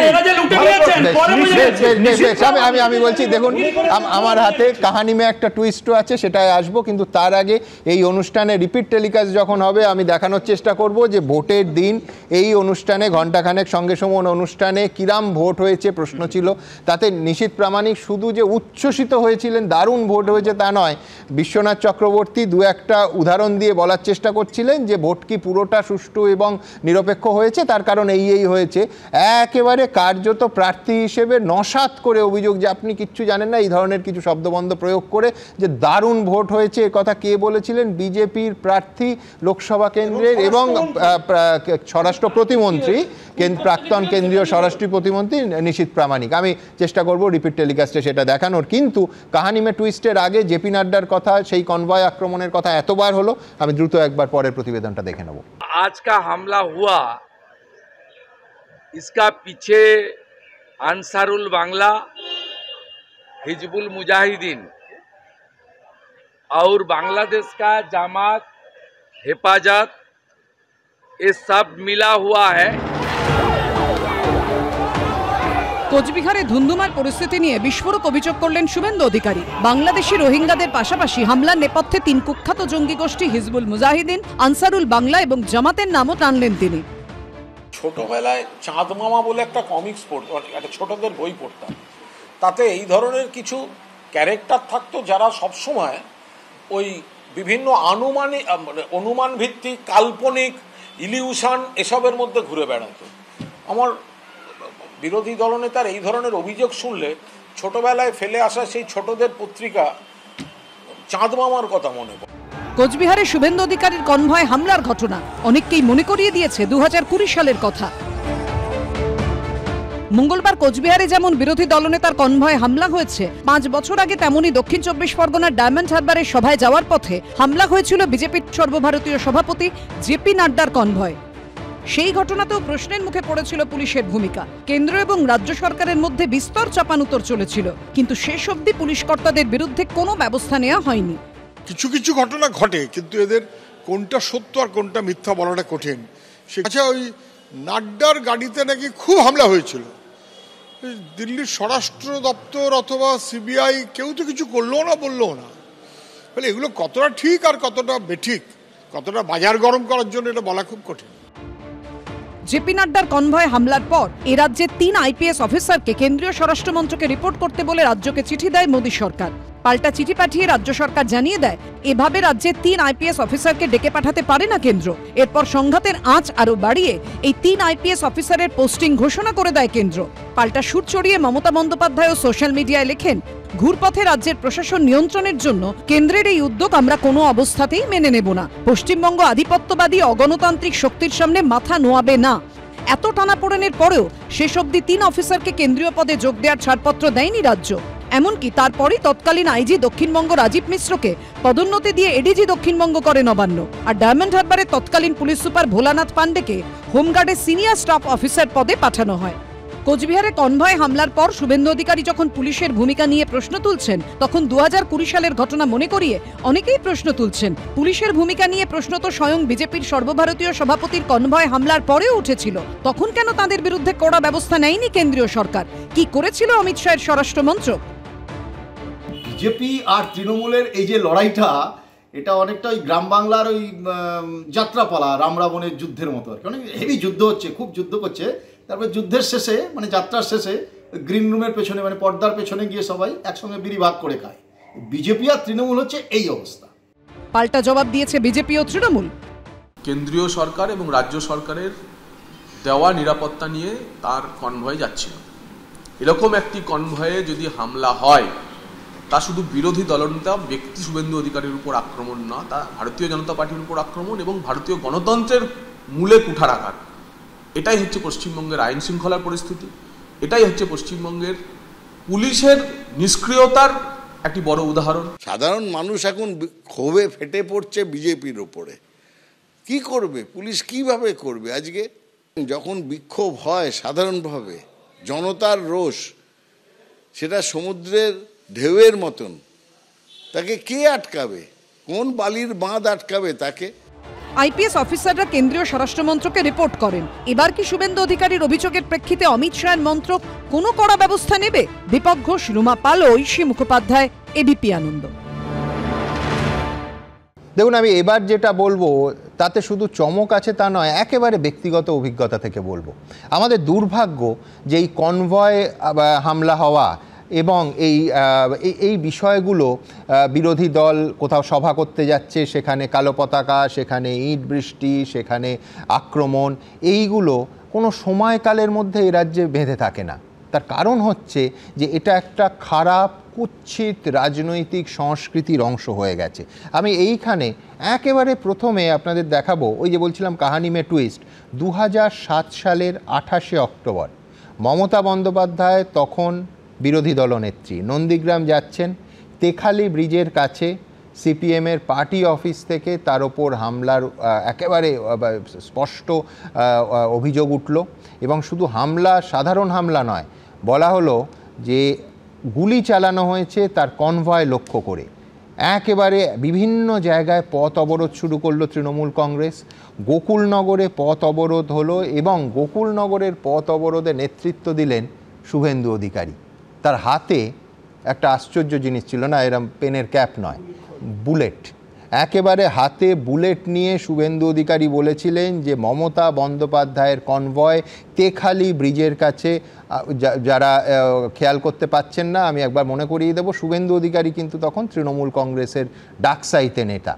শুভেন্দু অধিকারী বলেছিলেন গোকুলনগরে পথ অবরোধ থেকে যে মমতা বন্দ্যোপাধ্যায়ের কনভয়ে হামলা হয়েছে এবং সেই হামলা তেখালি ব্রিজের কাছে হয়েছে। এই তেখালি ব্রিজ কিন্তু অত্যন্ত গুরুত্বপূর্ণ ঘটনাপ্রবাহ, আমি সেদিকে আজকে বিস্তারিত যাব না।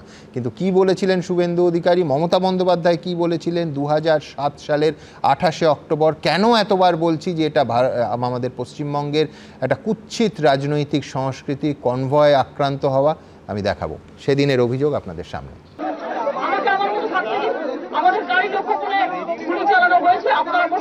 গুলি চালাচ্ছে, গুলি আসছে, গ্রামবাসীরা জীবন দিয়ে আমার গাড়ির সামনে এসে দাঁড়িয়েছে আমাকে রক্ষা করবে বলে। সৌভাগ্যক্রমে বাংলার কোটি কোটি মানুষের আশীর্বাদ যার মাথার উপর আছে, সেই জননেত্রী মমতা বন্দ্যোপাধ্যায় তার নিজের জীবন অল্পের জন্য রক্ষা পায়। আবার বলছি যে দুর্ভাগ্য এটাই যে বিরোধীদের ওপর শাসক দলের আক্রমণ এ রাজ্যের কুৎসিততম রাজনৈতিক সংস্কৃতির একটা অংশ হয়ে গেল আমাদের চোখের সামনে। আজ বামেদের যা ফেস করতে হয় তার উদাহরণও একাধিক দেব, কিন্তু মমতা বন্দ্যোপাধ্যায়ের ক্ষেত্রে সেই হাজরা মোড়ে লালু আলমের আক্রমণ থেকে শুরু করে নন্দীগ্রামের পথে কালো পতাকা, গালিগালাজ, রাস্তা আটকে দেয়া সিপিএমের ক্যাডারদের দিয়ে, এই ট্র্যাডিশন থেকে রাজ্য কি বেরোতে পারবে না? 2007 সালে 17ই নভেম্বর নন্দীগ্রাম যাওয়ার পথে 100 জন, অন্তত 100 জন সিপিএম কর্মী মমতা বন্দ্যোপাধ্যায়ের কনভয় আটকে দিয়েছিল। আমরা তখন সেই কনভয়ের সঙ্গে যে কয়েকজন সাংবাদিক ছিলেন তার মধ্যে আমিও ছিলাম। পুলিশ সেদিন সম্পূর্ণ নীরব দর্শক হয়ে দেখেছিল। দেখুন, কালকে আমাদের নন্দীগ্রামে যাওয়ার কথা, আমার তমলুকে হসপিটালে যাওয়ার কথা, কিন্তু কোলাঘাটের এখান দিয়ে আমাদের যেতে দিচ্ছে না, অশ্রাব্য গালাগালাজ করছে এবং অশান্তি করছে। পুলিশ নীরব দর্শকের মতো দাঁড়িয়ে আছে। পাশাপাশি এটাও আমরা এক মুহূর্তের জন্য ভুলে যাইনি যে সিপিএমের সূর্যকান্ত মিশ্র যখন বিরোধী দলনেতা ছিলেন, বেশ কয়েকটা জেলায়, গ্রামে, প্রত্যন্ত গ্রামে সিপিএম সমর্থকরা আক্রান্ত হয়েছিলেন। তখন তাকে শাসক দলের কর্মীদের এই অকারণ বিক্ষোভ, রাস্তা আটকানো, গালিগালাজ এর মধ্যে পড়তে হয়েছিল। পুলিশের ভূমিকা আজকের মতো একেবারে একই রকম ছিল, একেবারে নীরব দর্শক। আমার পরের বক্তা শতরূপের কাছে এইটাই প্রশ্ন যে এই কুনাট্য থেকে আমাদের রাজ্যের কি কোনো মুক্তি নেই শতরূপ? কথাটা হচ্ছে নন্দীগ্রামে মমতা বন্দ্যোপাধ্যায়ের উপর একটা গুলি চালালো সিপিএম, কেমন? সে গুলিটা মমতা ব্যানার্জির গায়ে লাগলো না, ওনার গাড়ির কাঁচে লাগলো না, কোথাও লাগলো না। পরে গুলিটা পাওয়া গেল শুভেন্দু অধিকারীর কাছ থেকে। এইটার মানে আর কেউ বুঝে থাকুক কি না থাকুক, আপনারাও বুঝে থাকেন কি না থাকেন, সুমনদা তুমি বোঝো কি না বোঝো, মমতা ব্যানার্জি বুঝে গেছিলেন, যে কারণে এবার বিধানসভা ভোটের আগে বললেন যে নন্দীগ্রামে যা করেছিল বাপ্পাটা মিলে করেছিল, শুভেন্দু আর শিশির অধিকারী মিলে করেছিল। এই গেল প্রথম কথা। কিন্তু দ্বিতীয় কথা, প্রকাশ্যে হাজরা মোড়ে যে লালু আলমের লাঠি, ওটাই আমার দ্বিতীয় কথা হতো। হাজরা মোড়ে লালু আলমের এই ঘটনার পরে জ্যোতি বসু বিধানসভায় দাঁড়িয়ে বলেছিলেন যারা করেছে এক্ষুনি গ্রেপ্তার করতে হবে। পুলিশ প্রথমে অন্য কয়েকজনকে ধরেছিল, জ্যোতিবাবু আবার বিধানসভায় দাঁড়িয়ে বললেন কাদেরকে ধরতে বললাম আর কাদেরকে ধরলো, যে করেছে তাকে ধরতে হবে। এবং কোমরে দড়ি বেঁধে বামফ্রন্ট সরকারের পুলিশ গ্রেপ্তার করলো। এখানেই শেষ নয়, বামফ্রন্ট সরকারের পুলিশ যার কোমরে দড়ি বেঁধেছিল সেই লালু আলমের হাতে মমতা বন্দ্যোপাধ্যায় রাখি বাঁধলেন। সেই লালু আলম মমতা বন্দ্যোপাধ্যায়ের দলে গেলেন। বামফ্রন্ট তাড়িয়েছিল, সিপিএম ঘাট ধাক্কা দিয়ে তাড়িয়েছিল। 2 নম্বর কথা। 3 নম্বর কথা, সুমনদা তুমি যেমন এই অভিজ্ঞতার কথা বললে, তুমি একটা গাড়িতে ছিলে, তুমি জার্নালিস্টদের সঙ্গে ছিলে এবং লোকেরা অনেকে ছিলেন, করেছিলেন। আমি সুমনদা তোমার মুখেই আজ থেকে কয়েকদিন আগে এই অভিজ্ঞতাও শুনলাম, যেখানে আমাদের পার্টিরই কিছু লোক হয়তো কিছু সাংবাদিকের ওপর, তুমি যে হাউসে তখন, তাদের ওপর কিছু আক্রমণ ইত্যাদি করার পরে বুদ্ধদা নিজে তোমাদেরকে ডেকে তার জন্য খালি ক্ষমা চান তাই নয়, এবং ক্ষমাটা যে ওনার শুধুমাত্র একটা পিআর এক্সারসাইজ ছিল তাই নয়, আমরা সবাই তোমার কাছে তার জন্য কৃতজ্ঞ। তুমি এটা না বললে এত বছর পরে মানুষ এটা জানতেনও না। এবং বুদ্ধদেব ভট্টাচার্য মেড শিওর যারা এই কাজটা করেছে তারা যেন প্রত্যেকে গ্রেপ্তার হয়। ট্রেডিশনের কথা যদি বলো সুমনদা, আজকে কোনো ট্রেডিশন এবং একবারের জন্য বলেননি যে ওরা আমার দলের ছিল না, ওরা অন্য কোনো দল। অতএব যদি ট্রেডিশনের কথা বলো সুমনদা, বাংলায় কোনো ট্রেডিশন কন্টিনিউড হচ্ছে না, বাংলার একটা ট্রেডিশন ভেঙেছে। শাসক দলেরও কোনো লোক যদি আইনের পরিধির বাইরে গিয়ে কোনো অন্যায় করে, সেই দলের মুখ্যমন্ত্রী তার বিরুদ্ধে একটা ব্যবস্থা নেওয়ার নির্দেশ দেবেন। এই ট্রেডিশন বাংলায় ছিল, যে ট্রেডিশন আজকে ভেঙেছে। 4 নম্বর কথা, সূর্য মিশ্রের কথা বললে ঠিক কথা বলেছে। যখন উনি বিরোধী দলনেতা, ওনার উপর বারবার আক্রমণ হয়েছে, সেই আক্রমণগুলো করেছিল কে সুমনদা? মেদিনীপুরে যখন সূর্য মিশ্র সেই সময় বিরোধী দলনেতা হিসেবে যেতেন এবং ওনার মিটিং থেকে শুরু করে মিছিল থেকে শুরু করে বিভিন্ন জিনিস আক্রান্ত হতো, আক্রমণটা করতো কে? করতোই শুভেন্দু অধিকারী। বিশ্বনাথের যে কথাটা বললেন না, যে এটা হচ্ছে এরকম ওই একটা বাংলায় যারা ভায়োলেন্সের কালচার চালায় তারা যেতে, আমি ওনার সাথে সব ব্যাপারে আমি তর্ক করছি না, কিন্তু এইটা বলছি, এইটা না যেটাকে জনরস বলে চালিয়ে দেওয়ার চেষ্টা হচ্ছে। আমি দেখছি জয়প্রকাশ মজুমদার দাঁড়িয়ে এখন বলছেন যে মানুষের জনরস কি বলছিলেন, সে মানে কাব্যিক ভাষায় ঢেউয়ের মতো জনরোষ। ওই ঢেউয়ের মতো জনরোষ যখন উনি বিরোধী ছিলেন, ওনার কোমরে 3 ইঞ্চি নিচে পড়েছিল করিমপুরে, তখন ওরাও তাহলে ঢেউয়ের মতো জনরোষ ছিল। তখন উনি ঢেউয়ের মতো জনরোষ খেয়েছিলেন, এখন ঢেউয়ের মতো জনরোষের ব্যাখ্যা দিচ্ছেন। সুতরাং আমি এইটা বলছি সুমনদা, যে যখন ক্ষমতায় থাকবে, ক্ষমতাসীনের ওপর যদি মানুষ তার গাড়ির সামনে গিয়ে দাঁড়ায় না, আমি বলছি সেটাকে জনরোষ বলে মানতে আমি রাজি আছি। মানুষ যখন ক্ষমতাসীনের রাস্তা আটকে দাঁড়ায়, কিন্তু যে বিরোধী, আজকে শুভেন্দু অধিকারী রাজনৈতিকভাবে আমার বিরোধী হতে পারে, কিন্তু যে বিরোধী, আমরা এই জিনিসও দেখেছি, এ তো ছেড়ে দেওয়া একটা ঘটনা, ভোটের দিন বিভিন্ন প্রার্থী তাদের কেন্দ্রে বা তাদের মানে কেন্দ্রের মধ্যে বিভিন্ন পোলিং বুথে যাচ্ছে, প্রত্যেকে 10 তৃণমূলের লোক এসে আপনাকে এলাকায় দেখা যায়নি, আপনি বহিরাগত, আপনি কে, আপনি কেন কেন্দ্রে ঢুকবেন, এবং এই সব কিছুকে চালানো হয় জনরোষ বলে। এগুলো জনরোষ না, এগুলো হচ্ছে যে ক্ষমতায় আছে সে পুলিশের জোরে, ক্ষমতায় থাকার জোরে সে তার আস্ফালন ফলাচ্ছে। আমি লাস্ট 2টো কথা বলছি। একটা উদাহরণ বারবার করে আসলো, নাড্ডার কনভয় হামলা। তুমি বললে 3 জন আইপিএসকে ডেপুটেশনে পাঠানো হয়েছিল, মানে তারা দিল্লি চেয়েছিল কিন্তু মমতা বন্দ্যোপাধ্যায় ছাড়েননি, তারপর দিল্লিও সেটা ভুলে গেল। আমি তার পাশাপাশি তোমাদের মনে করাই, আলাপন বন্দ্যোপাধ্যায় তখন মুখ্য সচিব, তাকে ডেকে পাঠানো হয়েছিল এবং আলাপন বন্দ্যোপাধ্যায় সেই নির্দেশ ফিরিয়ে দিলেন, তিনি গেলেন না। তার বিরুদ্ধে, আলাপন বন্দ্যোপাধ্যায়ের বিরুদ্ধে আজ পর্যন্ত কি ব্যবস্থা হলো? তারপরে সে চাকরি থেকে রিটায়ার করার পরে তাকে দিল্লি আবার অন্য পোস্টিং দিল, তাকে মমতা বন্দ্যোপাধ্যায় ছাড়িয়ে দিয়ে তার জন্য নতুন পোস্ট ক্রিয়েট করে তাকে এখন সরকারের টাকায় পুষছে, কিন্তু আজ পর্যন্ত তার বিরুদ্ধে কি ব্যবস্থা নিল কেন্দ্রের সরকার? আর আমি সেখানে বুয়াদাকে আমি বলছি, আপনি শুভেন্দু অধিকারী টাকা নেওয়ার কথা বললেন ঠিকই, আমি আপনাকে এই প্রশ্ন করে আর বিব্রত করবো না। যে এবিপি আনন্দের নারদার ভিডিও দেখেছিলাম, সেখানে ববি হাকিমেরও স্যান্ডো গেঞ্জি পরে টাকা খাওয়া দেখেছিলাম, সেখানে সৌগত রায় থেকে শুরু করে ককালি হোসেন সবাইকে দেখেছিলাম। কথা মনে করাই, কথা মনে করাই, সঙ্গুদের পণ্ডিত যখন আপনার মাঝখানে বলছিল, আপনি বললেন না যে বলার সময় বলবেন না, কেমন? আমি বলছি আপনাকে এইটাকে নিয়ে বিব্রত করছি না, আমি আপনাকে এইটা জিজ্ঞেস করছি বুয়াদা, বেশ আমি বাকি সব বলিস, শুভেন্দু অধিকারীকে টাকা নিতে আপনিও দেখেছিলেন, আমিও দেখেছিলাম, মমতা বন্দ্যোপাধ্যায়ও দেখেছিলেন, তারপরে ভোটটা হওয়ার পরে মমতা বন্দ্যোপাধ্যায় ওই টাকার ক টাকা কাটমানি খেয়েছিলেন যে শুভেন্দু অধিকারীকে তারপর মন্ত্রিসভায় মন্ত্রী করলেন। আপনি জবাব দিন বুয়াদা, শুভেন্দু অধিকারী তৃণমূল কংগ্রেসের পতাকাটাকে ছেঁড়া ন্যাকড়ার মতো করে ডাস্টবিনে ফেলে দেওয়ার আগে পর্যন্ত কেন মমতা বন্দ্যোপাধ্যায় সৌগত রায়কে পর্যন্ত পাঠিয়ে মাঝরাত্রিবেলা মিটিং করে তাকে হাতে পায়ে ধরে দলে রাখার চেষ্টা করেছিলেন? অতএব টাকা খাওয়াটা আপনাদের কাছে কোনো সমস্যা নয়, যতক্ষণ সেই টাকার ভাগ বটোয়ারাটা ভালো করে 25-75 হচ্ছে। সুতরাং এইটা বলে আমি বলছি আপনাদেরকে যে আজকে এই যে রাজনীতি আপনারা করছেন, এতে কার কি ভালো হচ্ছে না ভালো হচ্ছে জানি না, কিন্তু দয়া করে এটাকে জনরস বলে এই কারণে চালাবেন না, কারণ আজ বাদে কাল কিন্তু এই জনরসের সামনে আপনাদেরকেও পড়তে হতে পারে। আমি যদি একটা কথার ওর উত্তর দেবো, সেটা হচ্ছে আসছি বলছি, তাহলে গোটাটাই আমায় বলে যেতে হবে, আমি সবগুলোরই পলিটিক্যাল ব্যাখ্যা দিতে পারি। 1 মিনিট। উনি তো অনেক কথা বললেন, জ্যোতিবাবু বিধানসভায় কি বলেছিলেন, কাকে ধরতে বলেছি, কাকে ধরে এনেছো, ইত্যাদি ইত্যাদি। এই শতরূপবাবু আপনি তো এটা বললেন না যে 80-র দশকের গোড়ায় যখন আনন্দবাজার পত্রিকাকে 51 দিন বন্ধ রেখেছিলেন, 3জন সাংবাদিক আহত হয়ে এসএসকেএম হাসপাতালে ভর্তি ছিল, আমাকে জিজ্ঞেস করেননি বললাম না, আমাকে যেটা জিজ্ঞেস করে লালু আলম আমি বললাম কাকে গ্রেফতার করেছিলেন জ্যোতিবাবু? আমাকে যা জিজ্ঞেস করেছে আমি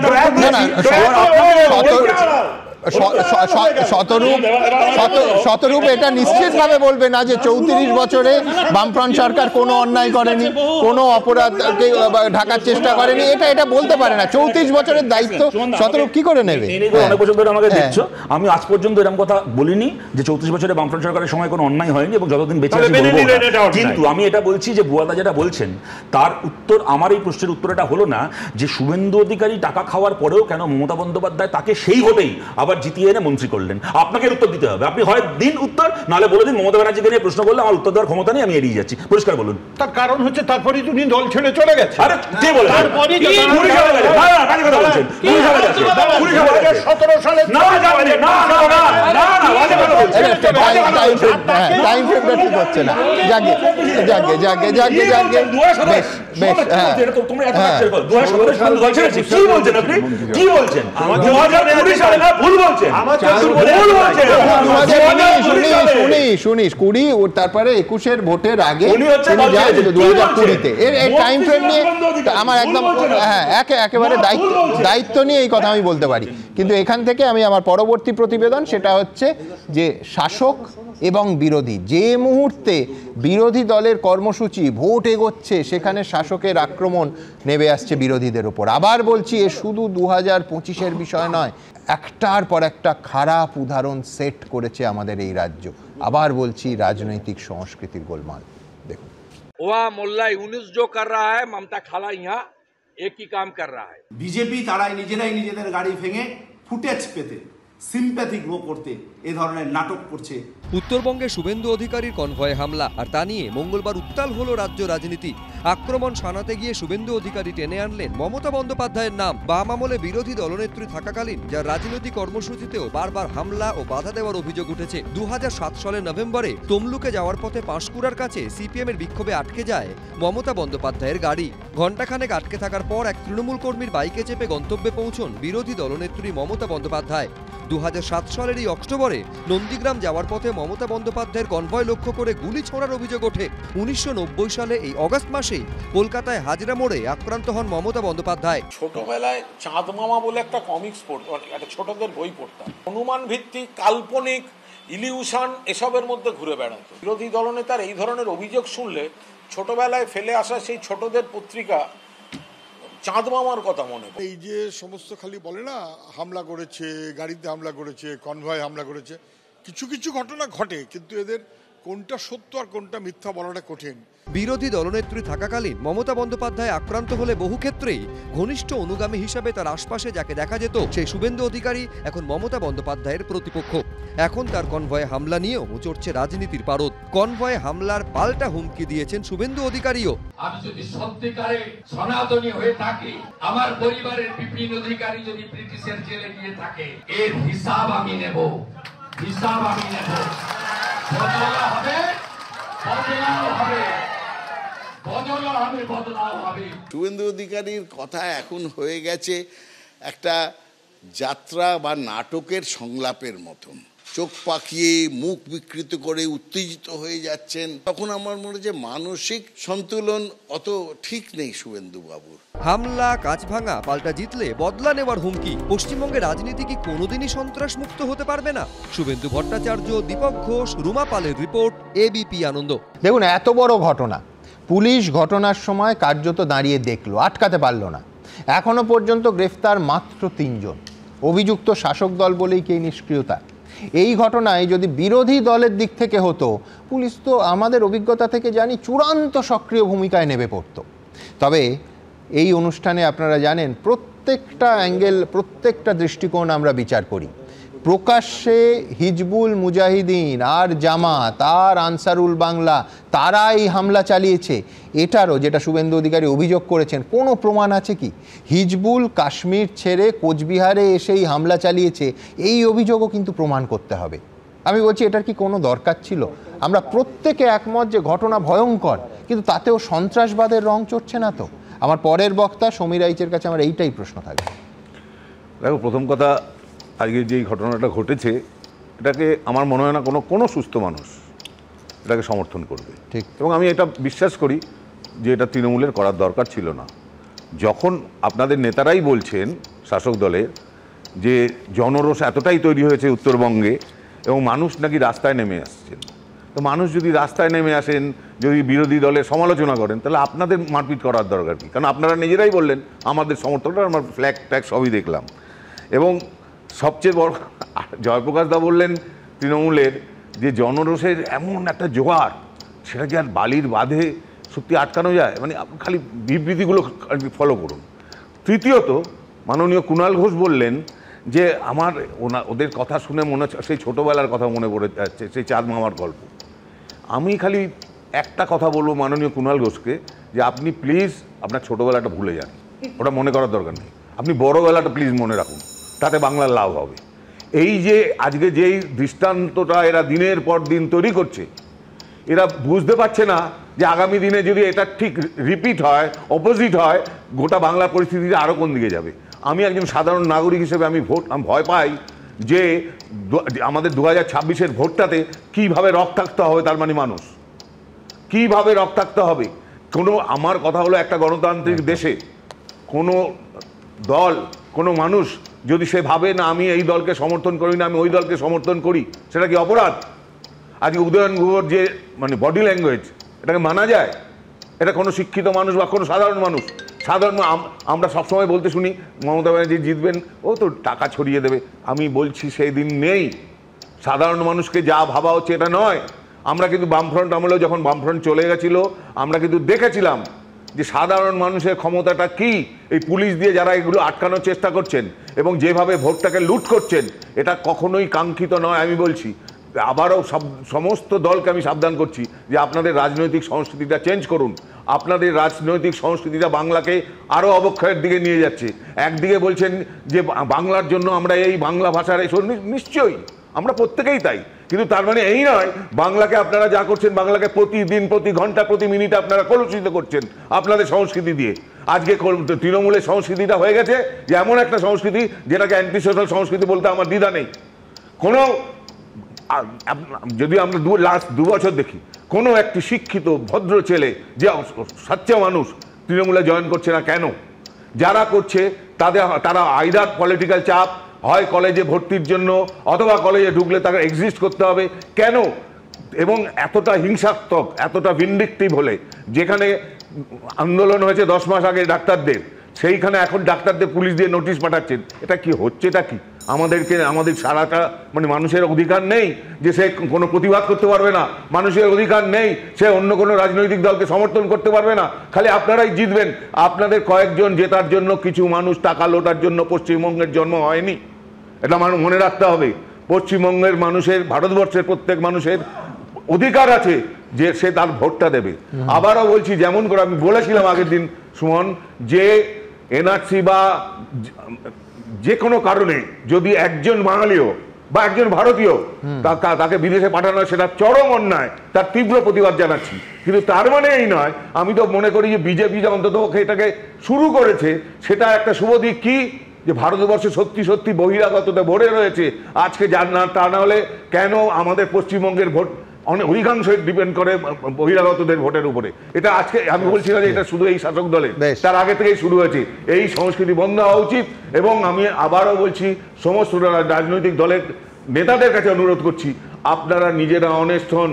আপনারা যাদেরকে বলছেন অসৎ, আপনারা যাদেরকে বলছেন যে ওখানে তো জনরোষ, ওটা জনরোষ নয়, আপনারা পাঠিয়েছেন কিছু লোককে যে ওইখানে এই ধরনের ঝামেলা করতে। এটা আমাদের কাছে ক্লিয়ার। আমি সমিতদাকে দিচ্ছি, ওটা জনরোষ কেন, ভোটের ফলাফল বেরোলে মিলিয়ে নেবেন। ওই দিয়ে বলে দিলাম জনরোষ তো তারাই ভোট দেবে, তারাই ভোট দেবে যেখানে বিজেপি আপনি নিজে জানেন, আপনি নিজে জানেন, কারণ বিজেপি বারে বারে ভোট জিতেছে, সেখানে যখন যাবো। কিন্তু আমি বলছি সমিতদা, তাহলে তো হাতরাসের ঘটনাকে মিথ্যে বলতে হয়, কারণ হাতরাসের পরে প্রত্যেকটা ওই আসন শুধু নয়, সর্বস্তরে ওই এলাকায় মানে একদম পঞ্চায়েত থেকে লোকসভা অবধি এবং উত্তরপ্রদেশে যোগী আদিত্যনাথের দল বিজেপি বিপুল জয় করেছে। তাহলে উন্নাস সারটাও আমি আর আপনি তো একমত যে একই সঙ্গে তীব্র নিন্দা করতে হবে, সারা জীবন করে যেতে হবে প্রয়োজনে। কিন্তু আমি বলছি ভোটে যোগী আদিত্যনাথের দল বিজেপি জিতেছে বলে হাতরাস আর উন্নয়ন তো ঘটনা তো মিথ্যে হয়ে যেতে পারে। অস্বীকার করছে না হাতরাস আর উন্নয়ন, এটা উন্নয়নটা ছোট জায়গা। ভোটের রেজাল্ট দিয়ে ঘটনার নৃশংসতা তো ঢাকা যায় না। শুনুন, আপনি কি মনে করেন আজকে যেখানে শুধু সেই মানুষগুলো ভোট দেবে, গোটা কুচবিহারের মানুষ? আপনি সব ভুলে যান, আমি লোকসভাও ধরতে হবে না, আমি বলছি একটা বিধানসভা এলাকায় খারাপ ঘটনা হলে পরে বিধানসভা এলাকায় কে জিতলো সেটা দিয়ে ঘটনাটাকে স্বীকৃতি অথবা নস্যাৎ করা যায়?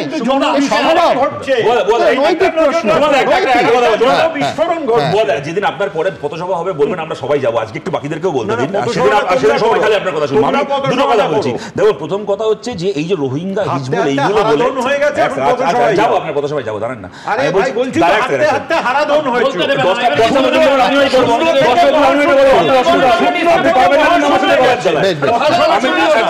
প্রথম কথা হচ্ছে রোহিঙ্গা হিজবুল এগুলোকে বলে, যেটা তুমিও বললে সঠিকভাবে, দেখো এগুলোকে ব্যাপারগুলোকে না খেলো করে দেওয়া হয়। ওরা রোহিঙ্গাও ছিল না, হিজবুলও ছিল না, ওরা পুলিশের জোরে উড়ে বেড়ানো তৃণমূল ছিল। কিন্তু আমি এখানে দুটো কথা বলছি, এই জনরোষ বলা হচ্ছে না, তোমাদের মনে থাকবে কয়েকদিন আগে কোচবিহারে উদয়ন গুহর হাত ভেঙে দিয়েছিল রবীন্দ্রনাথ ঘোষের লোকেরা তৃণমূলের একটা মিটিংয়ের ঝামেলাতে, তাহলে ওটাও জনরোষ ছিল এক। দ্বিতীয় কথা আমি বলছি, বুয়াদা এর আগে বলার সময় একটা কথা বলেছেন যেটা আমার খুব সিগনিফিক্যান্ট লেগেছে, যে মোদি জয় শ্রীরাম বলতো, ওটাকে মমতা বন্দ্যোপাধ্যায় জয় মা কালী করে দিয়েছেন। অতএব যেটা বোঝা গেল যে ধর্মনিরপেক্ষ রাষ্ট্র তৃণমূলও করবে না, বিজেপিও করবে না, আলটিমেটলি ঠাকুরটা এই ঠাকুরের মতো এই ঠাকুর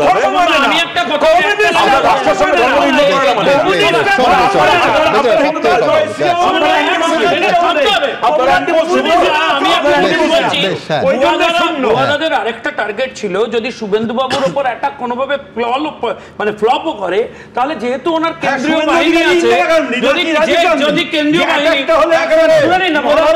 একটু পেশেন্স দিয়ে শুনেন, যদি বাই চান্স সেন্ট্রাল বাহিনী গুলি চালিয়ে দেয় তাহলে দুটো লাশ পাবেন, সেই লাশ নিয়ে রাজনীতি হবে।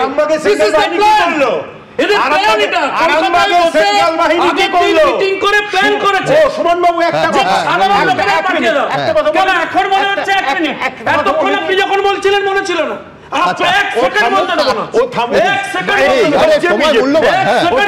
ঘোষণা করে দিচ্ছে, কারণ হচ্ছে বলে দিচ্ছি কনভয় নিয়ে যাব, সেখান থেকে আমি এই মাইক্রো ছবি থেকে একটু ম্যাক্রো দেখি। দেখুন, আজকে এই আগের প্রতিবেদনেও দেখলাম যে বিজেপি আজকের এই ঘটনার প্রেক্ষিতে নতুন স্লোগান যেটা দিচ্ছে সেটা হচ্ছে শুধু বদল নয়, বদলাও হবে। আমার প্রশ্নটা অন্য, ভোটের 10 মাস এখনো বাকি, শাসক বিরোধী যদি এই রকম রণংদেহী মূর্তিতে নাবে তখন রাজ্যটা কোথায় যাবে? এরা যে রক্তগঙ্গা বইবে, আবার গোটা দেশ তাকিয়ে হাসবে যে ভারতবর্ষের কোথাও এই জিনিস এখন হয় না। এই চোখের বদলে চোখ, এই নীতিতে নাকি রাজনীতিতে বলবো কারুর কোনো ভালো হতে পারে? শুভময় মৈত্র কি বলেন? সুমনবাবু, এই যে সামনের যে 2026 নির্বাচন, তার যে রাজনৈতিক ভাষ্যটা কি হবে, সেই জায়গায় তৃণমূল এবং বিজেপি মোটের ওপর যেটা করছে তার মধ্যে রহস্য রোমাঞ্চ কিছুটা আছে, যেটা শঙ্কু বলল আগের থেকেই কমিউনিকেট করা হয়েছে মোবাইল ফোনে, তার প্রমাণ, এবং অনেকটা সেই বিদেশি যে থ্রিলারগুলো হয়, যাতে আমরা জানি যে ঠিক একদম শেষের দিকে রাষ্ট্রপতিকে লক্ষ্য করে গুলি চালানো হবে, সেটা কানের পাশ দিয়ে বেরিয়ে যাবে, সবটা যেন জানা আছে, গাড়ির পেছনের কাঁচটা ভাঙা হবে। সুতরাং ওই রাজনৈতিক ফাজলামির যে জায়গাটা, সেই জায়গাটা কিন্তু ঠিক যেমন গণতন্ত্র হরণ করা হচ্ছে, একই সঙ্গে রাজনৈতিক ফাজলামোর জায়গাটাও কিন্তু ভীষণভাবে থাকছে। কলকাতার সব সরণি, যেখানে ধরণী দ্বিধা হচ্ছেন, সব গাড়ি ঘোড়ায় বসে আমরা উদয় শঙ্কর। পশ্চিমবঙ্গের শিক্ষা ব্যবস্থা যেখানে একেবারে লাটে উঠেছে, সেখানে তৃণমূল এবং বিজেপি, যার মধ্যে তৃণমূলের যিনি, তিনি 1991 থেকে 2015 সাল অবধি বামফ্রন্টের সঙ্গে ছিলেন, বিজেপির যিনি, তিনি একটা দীর্ঘ সময় ধরে 2020 সাল অবধি কংগ্রেস হয়ে তৃণমূলের সঙ্গে ছিলেন। অর্থাৎ কে কোন দলে সেটা ইম্পর্টেন্ট নয়, মতাদর্শের কথা ইম্পর্টেন্ট নয়। সেই জায়গা থেকে দাঁড়িয়ে একটা রাজনীতির, যেটা কুণাল ঘোষ মহাশয় বলেছেন, রাজনীতির চাঁদ মামা চলছে, একটা ইলিউশন চলছে। যে ইলিউশনটা এমন জায়গায় পৌঁছে গেছে যে আপনার হাতে কলমের খাপটাকে কিন্তু আমি সত্যিকারের বুলেট দেখলাম। পশ্চিমবঙ্গের মানুষকে এই যে একটা ভাঁওতাবাজির মধ্যে, এই একটা ইলিউশনের মধ্যে দুটো রাজনৈতিক দল ফেলে দিয়েছে, এর মানে এই নয় সিপিএম দুর্দান্ত দল ছিল, কংগ্রেস দুর্দান্ত দল ছিল, কিন্তু স্বাধীনতার পর থেকে এবং 2011 পর্যন্ত, 2011-র মধ্যে সিপিএমের যে তৃণমূলীকরণ, সেটা তো 2000 সালের পর থেকে ভালোই হয়েছে, এবং যে কারণে তাদের মন্ত্রীরা তৃণমূলে গেছেন, তাদের এমপিরা বিজেপিতে গেছেন, তারা শিক্ষা দীক্ষা 34 বছরে গুছিয়ে দিয়েছেন আর কি তার দলের লোককে। কিন্তু যে জায়গাটা তৃণমূল ক্ষমতায় আসার পর তৈরি করেছেন, যেটা কংগ্রেস বা সিপিএম আমলে কখনো ছিল না, যে রাজনীতিটাকে সম্পূর্ণ একটা খোরাকের পর্যায়ে নিয়ে চলে গেছেন। এবং আজকে যে ঘটনা ঘটেছে, এই ধরনের ঘটনা বিজেপি নেতাদের ওপর একাধিকবার ঘটেছে। আমরা বারবার বলছি এই ধরনের ঘটনা ঘটা উচিত নয়, এটা গণতন্ত্রের ওপর আঘাত। একই সঙ্গে রাস্তায় যাদেরকে দেখলাম, তাদেরকে সবাইকে আমি সঙ্গে সঙ্গে রোহিঙ্গা বলে দিলাম, সবাইকে সংখ্যালঘু বলে দিলাম, সেইখানে হিজবুল মুজাহিদিনের কথা আসছে। এইভাবে হাস্যকর করে দিচ্ছেন কেন পশ্চিমবঙ্গের রাজনীতিটাকে? বক্তব্য সেই জায়গাতেই পরিষ্কার যে আমাদের পশ্চিমবঙ্গে আগামী 2026 নির্বাচনের আগে অনেকগুলো গুরুত্বপূর্ণ প্রশ্ন আছে, যার মধ্যে মূল প্রশ্ন হচ্ছে মধ্যবিত্ত বাঙালির আগামী দিনে কি হবে। আমরা যে একটা বিরাট বিপদের মধ্যে আছি তৃণমূল এবং বিজেপির এই লড়াইতে, এবং যেখানে সিপিএম এবং কংগ্রেসও দায়িত্ব নিয়ে আবার সেই শূন্য ধরে রাখার জায়গায় আসছে। অর্থাৎ আগের বার যেভাবে তৃণমূল এবং বিজেপি মিলে 294-এ 293 পেয়েছিল, এবার হয়তো তারা 294-এ 294 পাবে। তারা নিম্নবিত্ত মানুষ নিয়ে ভাববে, তারা হিন্দু মুসলমান নিয়ে ভাববে, কিন্তু মধ্যবিত্ত বাঙালির সমস্যা, শিক্ষা দীক্ষা, স্বাস্থ্য থেকে শুরু করে সেই জায়গা নিয়ে এই দুটি রাজনৈতিক দল কোনো আন্দোলন করছে না। এদের প্রতিটি আন্দোলন এসপি অফিস অভিযান থেকে শুরু করে নিজেদের মধ্যে গোলমাল। গতকাল তৃণমূলের মধ্যে মজা দেখলাম, আজকে তৃণমূল বিজেপির মধ্যে একটা দ্বন্দ্ব দেখছি। এতে কিন্তু রাজ্যের ভবিষ্যৎ নিয়ে একটা কোনো পরিষ্কার কথা নেই। আমি শঙ্কুর কাছে যাব, তার আগে আরো দুটো গুরুত্বপূর্ণ, অত্যন্ত গুরুত্বপূর্ণ বিষয় আসবো, কিন্তু তার আগে শঙ্কুদেব পান্ডা। আমি শুভময়দার সাথে তীব্র বিরোধ পোষণ করছি, মতবিরোধ। কারণ শুভময়দা শুধুমাত্র শিক্ষাক্ষেত্রে এবং অন্য ক্ষেত্রে থাকতে চান। আগে তো মানুষ বাঁচবে, আগে ডেমোগ্রাফি চেঞ্জ হবে না, আগে তার বেসিক জায়গা, তার যা ধর্মীয় জায়গা, সেটা সে পালন করতে পারবে, সুস্থ থাকবে, স্বাভাবিক থাকবে, আইন শৃঙ্খলা থাকবে। এটা তো বেসিক প্রায়োরিটি। আমি বাঁচতেই পারবো না, এটা তো আমার প্রাথমিক প্রায়োরিটি। আমি গণতান্ত্রিক ব্যবস্থাটা ধ্বংস করে দিচ্ছি। আর সুমনদার সাথে একটা বিরোধিতা করছি, বিফোর ইনভেস্টিগেশন প্রথমেই হেসে ওড়াবেন না। না না, আমি হেসে ওড়াইনি। আমার বক্তব্য, না না না না শঙ্কু, আমার বক্তব্যটা হ্যাঁ হতেই পারে। আমি বলছি আমার রিপিটে দেখে নিও, আমার বক্তব্যটা পরিষ্কার। সেটা হচ্ছে এমনিতেই বিরোধী দলনেতার কনভয় হামলা, সেটা বিরোধী দলনেতা হতে পারে, শাসক হতে পারে, শতরূপের কোনো নেতা হতে পারে, শতরূপ হতে পারে, সেটা এমনিতেই ভয়ঙ্কর। তাতে আমি স্পেসিফিক না হয়ে চারটে মানে গোটা আন্তর্জাতিক সন্ত্রাসবাদী গোষ্ঠীর নাম বলে দিলাম, হাতে তো কিছু প্রমাণ থাকতে হবে। আমি শুভেন্দু অধিকারী আর তোমার মতোই নিরপেক্ষ তদন্ত দাবি করছি, কিন্তু তার আগে আমি হিজবুল, জামাত, আনসারুল্লাহ সব নাম বলে দিলাম। আমি বললাম নাম বলতে হবে না, আমার রিপিট টেলিকাস্টটা দেখে নেবে। সেটা হচ্ছে আমি বলেছি ঘটনাটা এমনিতেই ভয়ঙ্কর, কিন্তু আমার বক্তব্য হচ্ছে যে বিশ্বনাথ চক্রবর্তী একদম শুরুতে যে অংশটায় বারবার বলছিলেন যে ভোটের দিন এই কোচবিহার কোচবিহার, এই জমি কার আলগা হচ্ছে, কার শক্ত হচ্ছে, কার পায়ের নিচে জমি একেবারে এঁটেল মাটির মতো এঁটে গেছে আমরা জানি না। কিন্তু এই অনুষ্ঠান থেকে আমি খুব ছোট্ট একটা অংশ, বিরাট দেখানোর সময় নেই, কিন্তু নিশীথ প্রামাণিককে জিজ্ঞেস করেছিলাম যে সেই দিন ভোট কিরাম হয়েছে, যে ভোট নিয়ে আজকে শঙ্কু পরের পর ক্যাটেগরি ধরে ধরে বলছিল যে কিভাবে তৃণমূল নাকি ভোট করেছে। নিশীথ প্রামাণিক সম্পূর্ণ সন্তোষ প্রকাশ করেছিলেন। কি বলেছিলেন দেখাবো। 19শে এপ্রিল 2024, 26-এর ভোট নিয়ে এত কথা হচ্ছে, একটু ফ্ল্যাশব্যাকে 24-এ ফিরি। প্রথম দফায় 277 কোম্পানি, অর্থাৎ প্রায় 25,000 কেন্দ্রীয় বাহিনী। তো কোচবিহারের মানুষ এবং এই 3টে কেন্দ্রের মানুষ তো আশা করতেই পারেন যে আজকে তারা নিশ্চিন্তে বুক ফুলিয়ে মাথা উঁচু করে নির্বিঘ্নে ভোটটা দিতে পারবেন। সেটা হলো না, ছবি অন্তত তা বলছে না। ভোট কেন্দ্রে কোনো অশান্তির ঘটনা কিন্তু এবার হয়নি। আমরা দেখেছি বুথ জ্যাম করবার একটা প্রচেষ্টা তৃণমূল কংগ্রেস করেছিল আজকে, কিন্তু সাধারণ মানুষ, সাধারণ একেবারে ভোটাররা তার প্রতিবাদ করেছে, প্রতিরোধ গড়ে তুলেছিল এবং তৃণমূল কংগ্রেস এখানে ভোট লুট করতে ব্যর্থ হয়েছে। অবাধ শান্তিপূর্ণ নির্বাচন হয়েছে। যে নির্বাচনে উত্তরবঙ্গে রক্তক্ষয় ছাড়া নির্বাচন হতো না, সেখানে দাঁড়িয়ে বলতে পারি মানুষ নিজের ভোটটা নিজে দিতে পেরেছে। আমি আরও দেখাতে পারতাম যে বিশ্বনাথ চক্রবর্তী যখন স্পেসিফিক উদাহরণ বলছেন, প্রায় তিনি মেজাজ হারিয়ে বলছেন আপনি ওখানে বসে আছেন কিচ্ছু জানেন না। কিন্তু আমার ইস্যু তাই নয়। আমি শঙ্কুকে আবার বলবো যে আমি হিজবুল মুজাহিদিন, এবং আমি বলছি আমি হাসিনি, হিজবুল মুজাহিদিন কাশ্মীর থেকে আসতেই পারে, আনসারুল বাংলা, জামাত সব আসতে পারে, কিন্তু আমি বলছি কেন্দ্রীয় স্বরাষ্ট্রমন্ত্রক না হেসে সঠিক তদন্ত করবে। তো আমি বলছি যে এনআইএ তদন্ত হোক প্রয়োজনে, আমি বলছি বিরোধী দলনেতা যদি এই নামগুলো দেয় এনআইএ তদন্ত হোক, কিন্তু আমি বলছি তিনটে খুব ভালো অপেক্ষা থাকবো কোর্ট কি বলে। আমি জাস্ট দুটো শুভময়দার একটা কথা আমি একটু আপত্তি করছি, যেটা শুভময়দা বললেন সমস্যাটা খালি মধ্যবিত্তের সমস্যা, গরিব মানুষকে নিয়ে এনারা খুব ভাবছেন। আমি বলছি যে পশ্চিমবাংলায় যে সরকারি স্কুলে পড়াশোনা বন্ধ হয়ে গেছে, 100 দিনের কাজের টাকা বন্ধ হয়ে গেছে, এগুলো কিন্তু একেবারে নিম্নবিত্ত মানুষেরই সমস্যা। আমি আরেকটা কথা বলি, তোমাকে একটা কথা মনে করাই যে এই যে যেটা শঙ্কুদা বলছে ঠিক কথা, কোর্টে যাবে, তদন্ত হবে, তদন্ত হয়ে যদি সামনে আসে তো আসার দরকারও, কিন্তু মনে করায় যেদিন বন্দে ভারত শুরু হলো পশ্চিমবাংলা থেকে দুটো ঢিল পড়লো কাঁচে। কেমন শুভেন্দু অধিকারী বলে দিলেন যখন মালদার মধ্যে দিয়ে ট্রেনটা যাচ্ছিল তখন ঢিল ছুঁড়েছে, আমরা সবাই জানি মালদা জেলাকে কেন বলা হলো। কি হলো পরে তদন্ত করে দেখা গেল সেই সিসিটিভি ফুটেজেই যখন বিহারের মধ্যে দিয়ে ট্রেনটা পাস করছে এবং তখন বিহারে বিজেপির জোটের সরকার, তখন ওখান থেকে কতগুলো বাচ্চা ঢুকছে। সুতরাং এই ইতিহাসগুলো কিন্তু আছে শুভেন্দু অধিকারী। আমি দর্শকদের মনে করিয়ে দেবো যে এনআইএ অ্যাক্ট অনুযায়ী এনআইএ তদন্ত করার ক্ষেত্রে কিন্তু কোনো কোর্টের নির্দেশ লাগে না, যে কারণে এনআইএ সরাসরি তদন্ত বানিয়ে 7 মাস পরে ভোটের কথা বলছেন। আমি ভয় পাচ্ছি এসআইআর শুরু হবে 1 সেপ্টেম্বর থেকে। এসআইআর শুরু হলে রাজনৈতিক মানে দলাদলি, রাজনৈতিক মারদাঙ্গা কোথায় চলে যেতে পারে আপনার ধারণা নেই। দ্বিতীয় যেটা, পঙ্কজ দত্ত আজকে নেই আমাদের মধ্যে, মেরে ফেলা হয়েছে তাকে। পঙ্কজ দত্ত দিনের পর দিন স্টুডিওতে বলেছিলেন যে ভোট পরবর্তী সন্ত্রাস, যেটা কলকাতা হাইকোর্টের নির্দেশে সিবিআই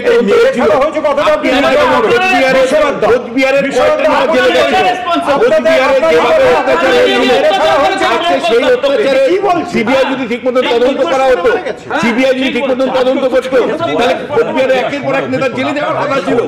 আজকে পশ্চিমবাংলাতে সিবিআই মানে ভোট পরবর্তী সন্ত্রাসে কয়জন সিবিআই কয়জন মানে যারা অপরাধী ছিল তাদেরকে। আমি আসবো এসআইআর এর কথা এত উঠলো, বিশ্বনাথ চক্রবর্তী বললেন, আমি সরাসরি এসআইআর প্রসঙ্গে কিভাবে পশ্চিমবঙ্গের হাওয়া গরম হচ্ছে খুব গোদা বাংলা ভাষায় বলতে আমি সেই প্রতিবেদনে আসবো। কিন্তু তার আগে আপনারা কি ভাবছেন? আপনারা জানেন আমাদের ভেরিফাইড এক্স অ্যাকাউন্ট সঙ্গে সুমন@IAM সুমন দিয়ে প্রচুর মন্তব্য। দ্রুত কয়েকটা মন্তব্য নিয়ে নেবো। অতীশ চন্দ্র ভাওয়াল তিনি লিখছেন যে প্রশাসন চাইলে বিরোধী দলনেতার ওপর এই বর্বরোচিত হামলা রোধ করতে পারত। চঞ্চল গুহ লিখছেন যে যখনই ক্ষমতায় থাকুন বিরোধীদের গায়ের জোরে দমানোই এ রাজ্যের ট্র্যাডিশন। সুভাষ ঘোষ আজা লিখছেন 26-এর মহারণের কাউন্টডাউন শুরু হয়ে গেছে, হামলা হাতাহাতি ক্রমবর্ধমান হবেই। শর্মিষ্ঠা দত্ত লিখছেন উপযুক্ত শাস্তির অভাবে হামলার ঘটনা বেড়ে চলেছে। মিহির কানুনগো লিখছেন কোনো শুভ চেতনা সম্পন্ন মানুষ এর নিন্দা না করে পারবে না।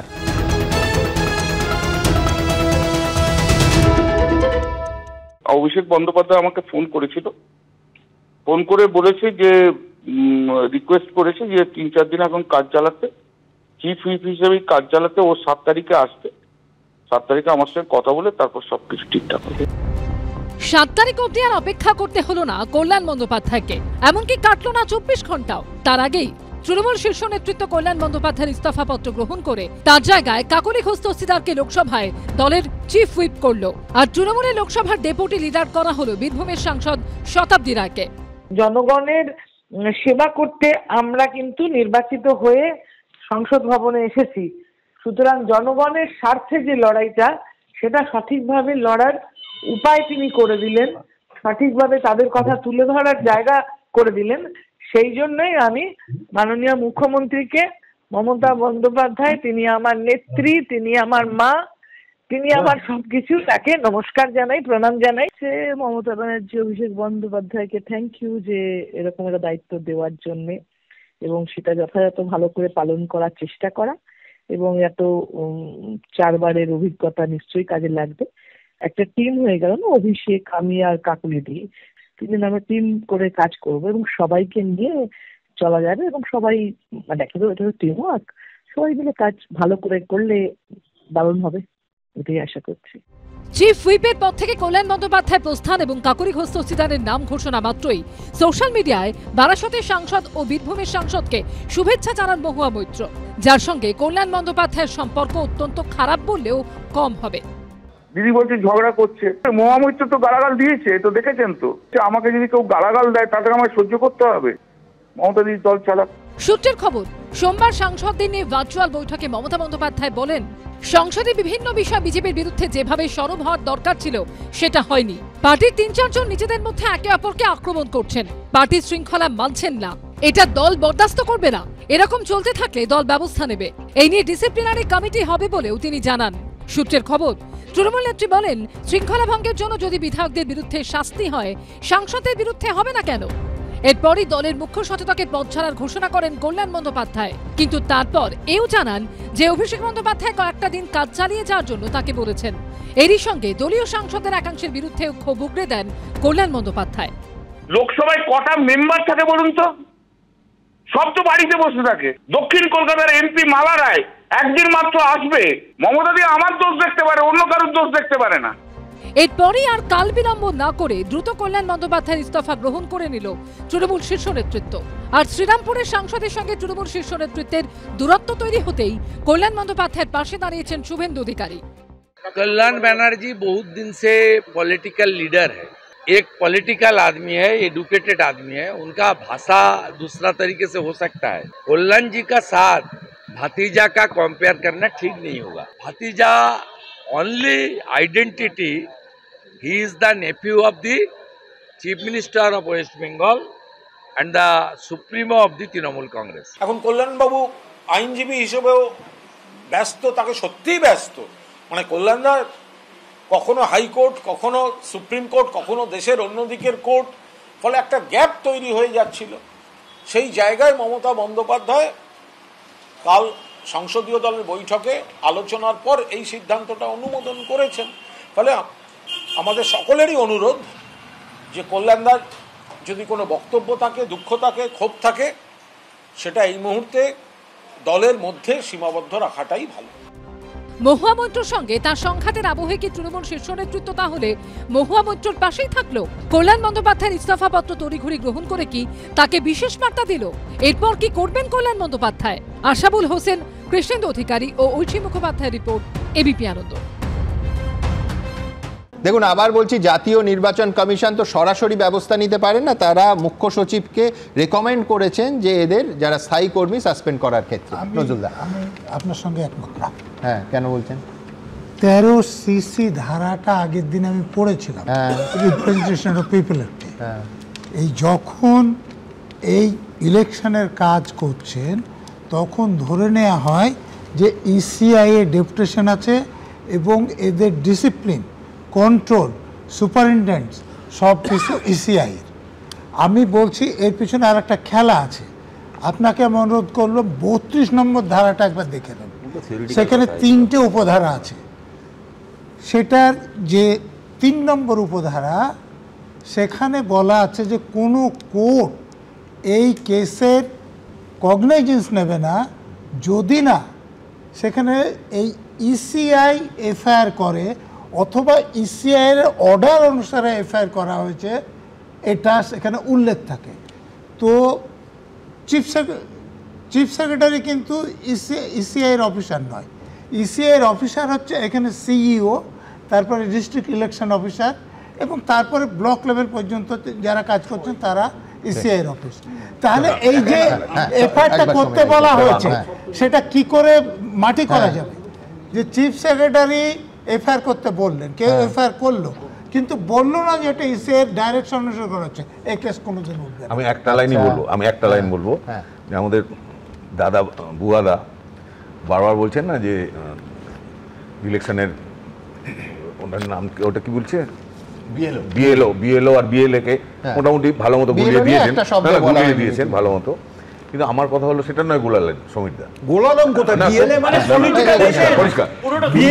আমার কথা হলো আমি একজন সাধারণ নাগরিক হিসেবে আমাদের রাজ্যের মাননীয় মুখ্যমন্ত্রী তো কয়েকদিন আগে বললেন যে মনে রাখবেন বিএলওদের উদ্দেশ্যে, মনে রাখবেন আপনারা আমাদের রাজ্য সরকারি কর্মী, নির্বাচন শেষ হলে রাজ্য সরকারি থাকবে। এইটা কেন ইলেকশন কমিশন স্টেপ নেবে না? কারণ এটা ডাইরেক্ট থ্রেট, এটা ডাইরেক্ট থ্রেট। রাজ্যের মুখ্যমন্ত্রী তার বক্তব্য তিনি রাখবেন,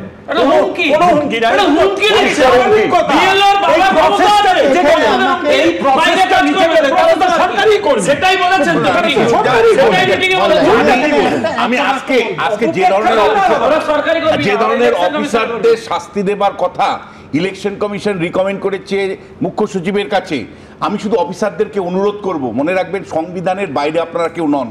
আপনারা যদি কোনো শাসক হোক বা বিরোধী দলের হয়ে কাজ করেন, ইলেকশন কমিশনের রিকমেন্ডেশন কিন্তু আরো বড় হতে পারে।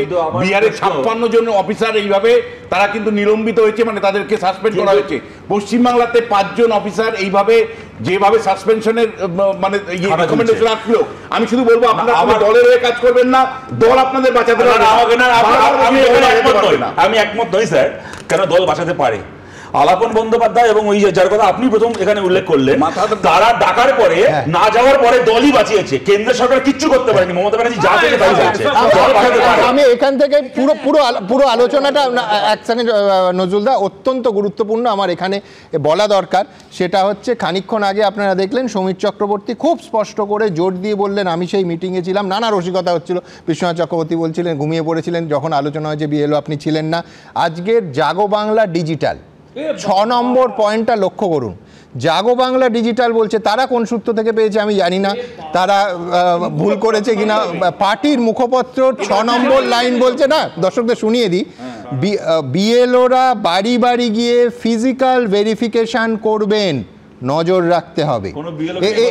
এই কথা আনন্দবাজার পত্রিকার, দ্য টেলিগ্রাফ, এবিপি আনন্দ কেউ বলছে না, জাগো বাংলা ডিজিটাল বলছে। এবং অভিষেক বন্দ্যোপাধ্যায়ের ছবি দিয়ে তিনি কি বলেছেন, এবং ওপরে লেখা আছে এক নজরে অভিষেকের নির্দেশ।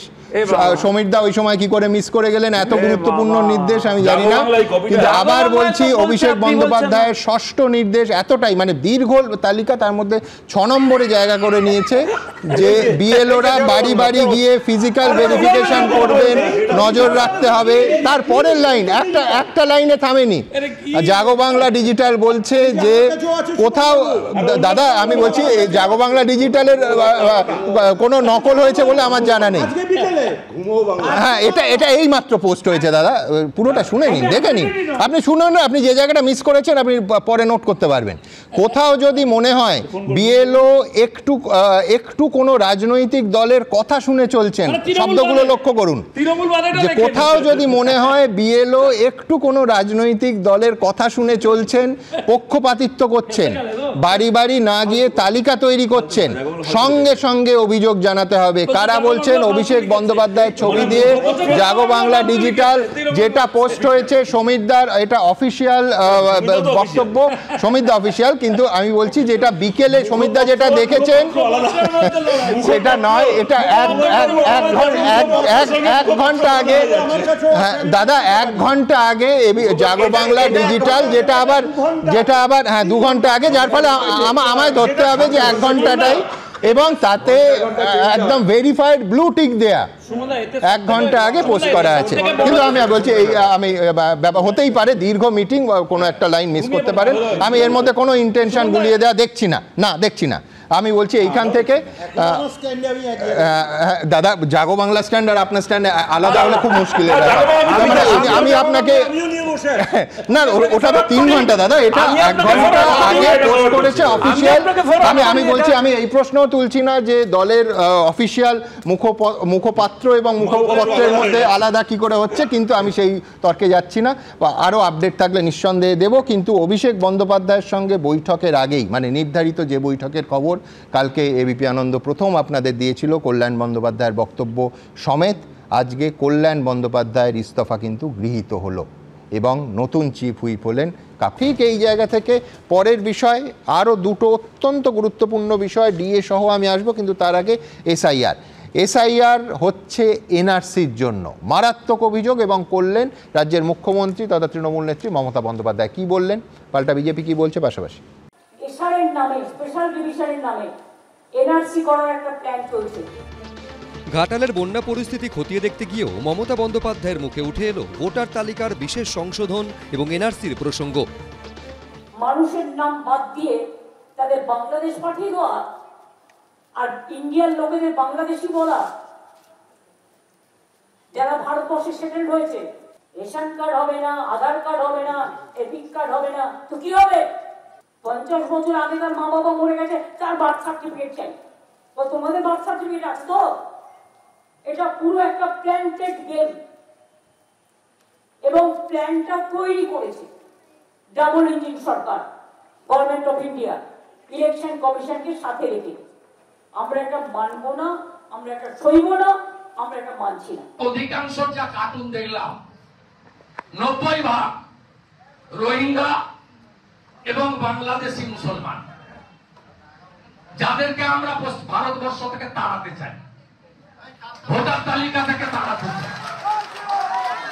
রাগটা হচ্ছে বিহারে এসআইআর হয়েছে, পশ্চিমবঙ্গে যদি হয় এই বর্ডার খোলা কোচবিহার পাশেই বাংলাদেশ, হু করে লোক ঢোকাচ্ছে।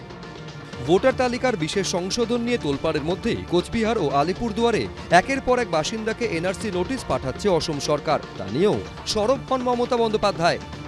देखो असम गवर्नमेंट कैसे दे रहा है। असम गवर्नमेंट हम बंगाली में बोलेगा, आप हिंदी में ट्रांसलेट करो। अगर वो लोग बंगाली को पसंद नहीं करते तो हम बांग्ला में जरूर बोलेंगे। बांग्ला भाषाয় বলছি, এনআরসি নোটিশ রাজবংশকে দেওয়া হয়েছে, শীল পরিবারকে দেওয়া হয়েছে, মধুবাদের উপর অত্যাচার হয়েছে। একটাও বাংলাদেশি মুসলমান আর রোহিঙ্গা প্রথমে ভোটার তালিকায় থাকবে না, তারপরে বিজেপি এসে বুলডোজারের মাথায় তুলে কাঁটাতারের উপরে ফেলবো। সব মিলিয়ে ভোটের মুখে ভাষা ও ভূমির রাজনীতি তুঙ্গে। আশাবুল হোসেন, উজ্জ্বল মুখোপাধ্যায়, এবিপি আনন্দ।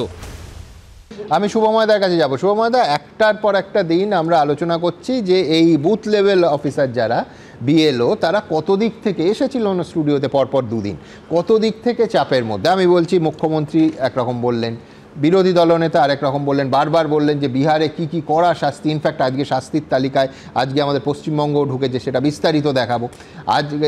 তারপরে নির্বাচন কমিশনের একটার পর একটা নির্দেশাবলী আসছে।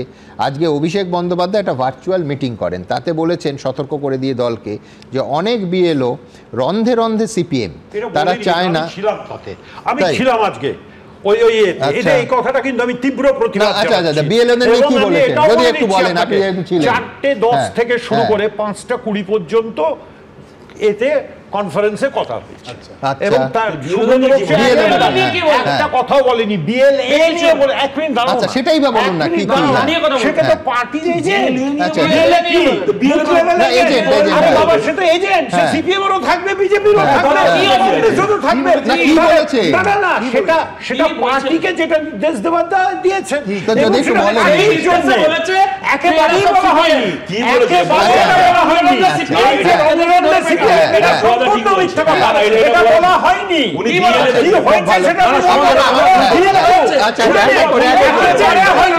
না, এটা কিন্তু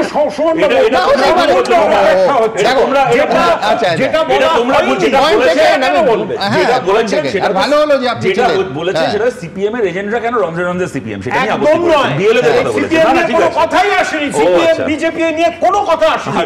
সুব্রত বক্সি দাঁড়ান, রাজ্য সভাপতি সুব্রত বক্সি 2-3 মিনিট বলেছেন শুরুতে, তারপরে গোটাটাই অভিষেক বন্দ্যোপাধ্যায় বলেছেন। এবং পরের বাক্যটা শুনুন আপনি, একটা বাক্যে পরের বাক্যটা, যে বিএলও যদি মনে হয় যে তারা দায়িত্ব পালন করছে না, সুব্রত বক্সি বা আমার অফিসে রিপোর্ট পাঠান, এটা কি বলেছেন? একদম নয়, যেটা উনি বলেছেন যে আপনাদের যদি মনে হয় বিএলএদের প্রতি বলছেন, যে আপনাদের যদি মনে হয় কোথাও অসঙ্গতি থাকে, বিএলও শব্দটাই উচ্চারণ দরকার নেই,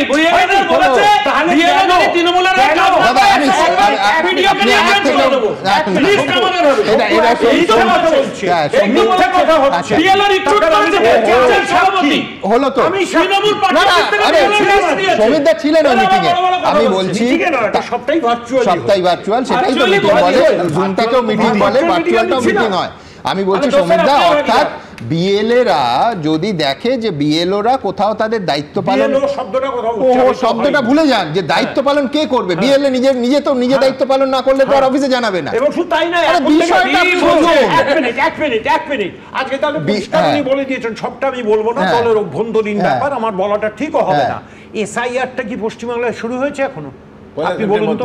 আরে দাঁড়ান না, সেটা কি হয়ে গেছে? আজকে সবাই 5ই আগস্ট, এখনই বলা হয়েছে যে সমস্ত ভোটারদের কাছে যাও দাদা, কিন্তু বিএলও থাকলে তবেই তো বিএলএদের বলেছে। আরে বাবা, সেটা মানুষের কাছে যাও, আপনি আমার থেকে ভালো জানেন এটা। শুনুন, মানুষের কাছে যাবেন। আরে বিএলএ কি একা একা যাবে? বিএলও থাকলে তবেই তো বিএলএ যাবে, শুরু হবে, এখন থেকেই তো মানুষের কাছে যাবে। সেটাই তো উনি বলেছেন, যে কোথাও আপনিই তো বললেন কোথাও অসঙ্গতি হলে।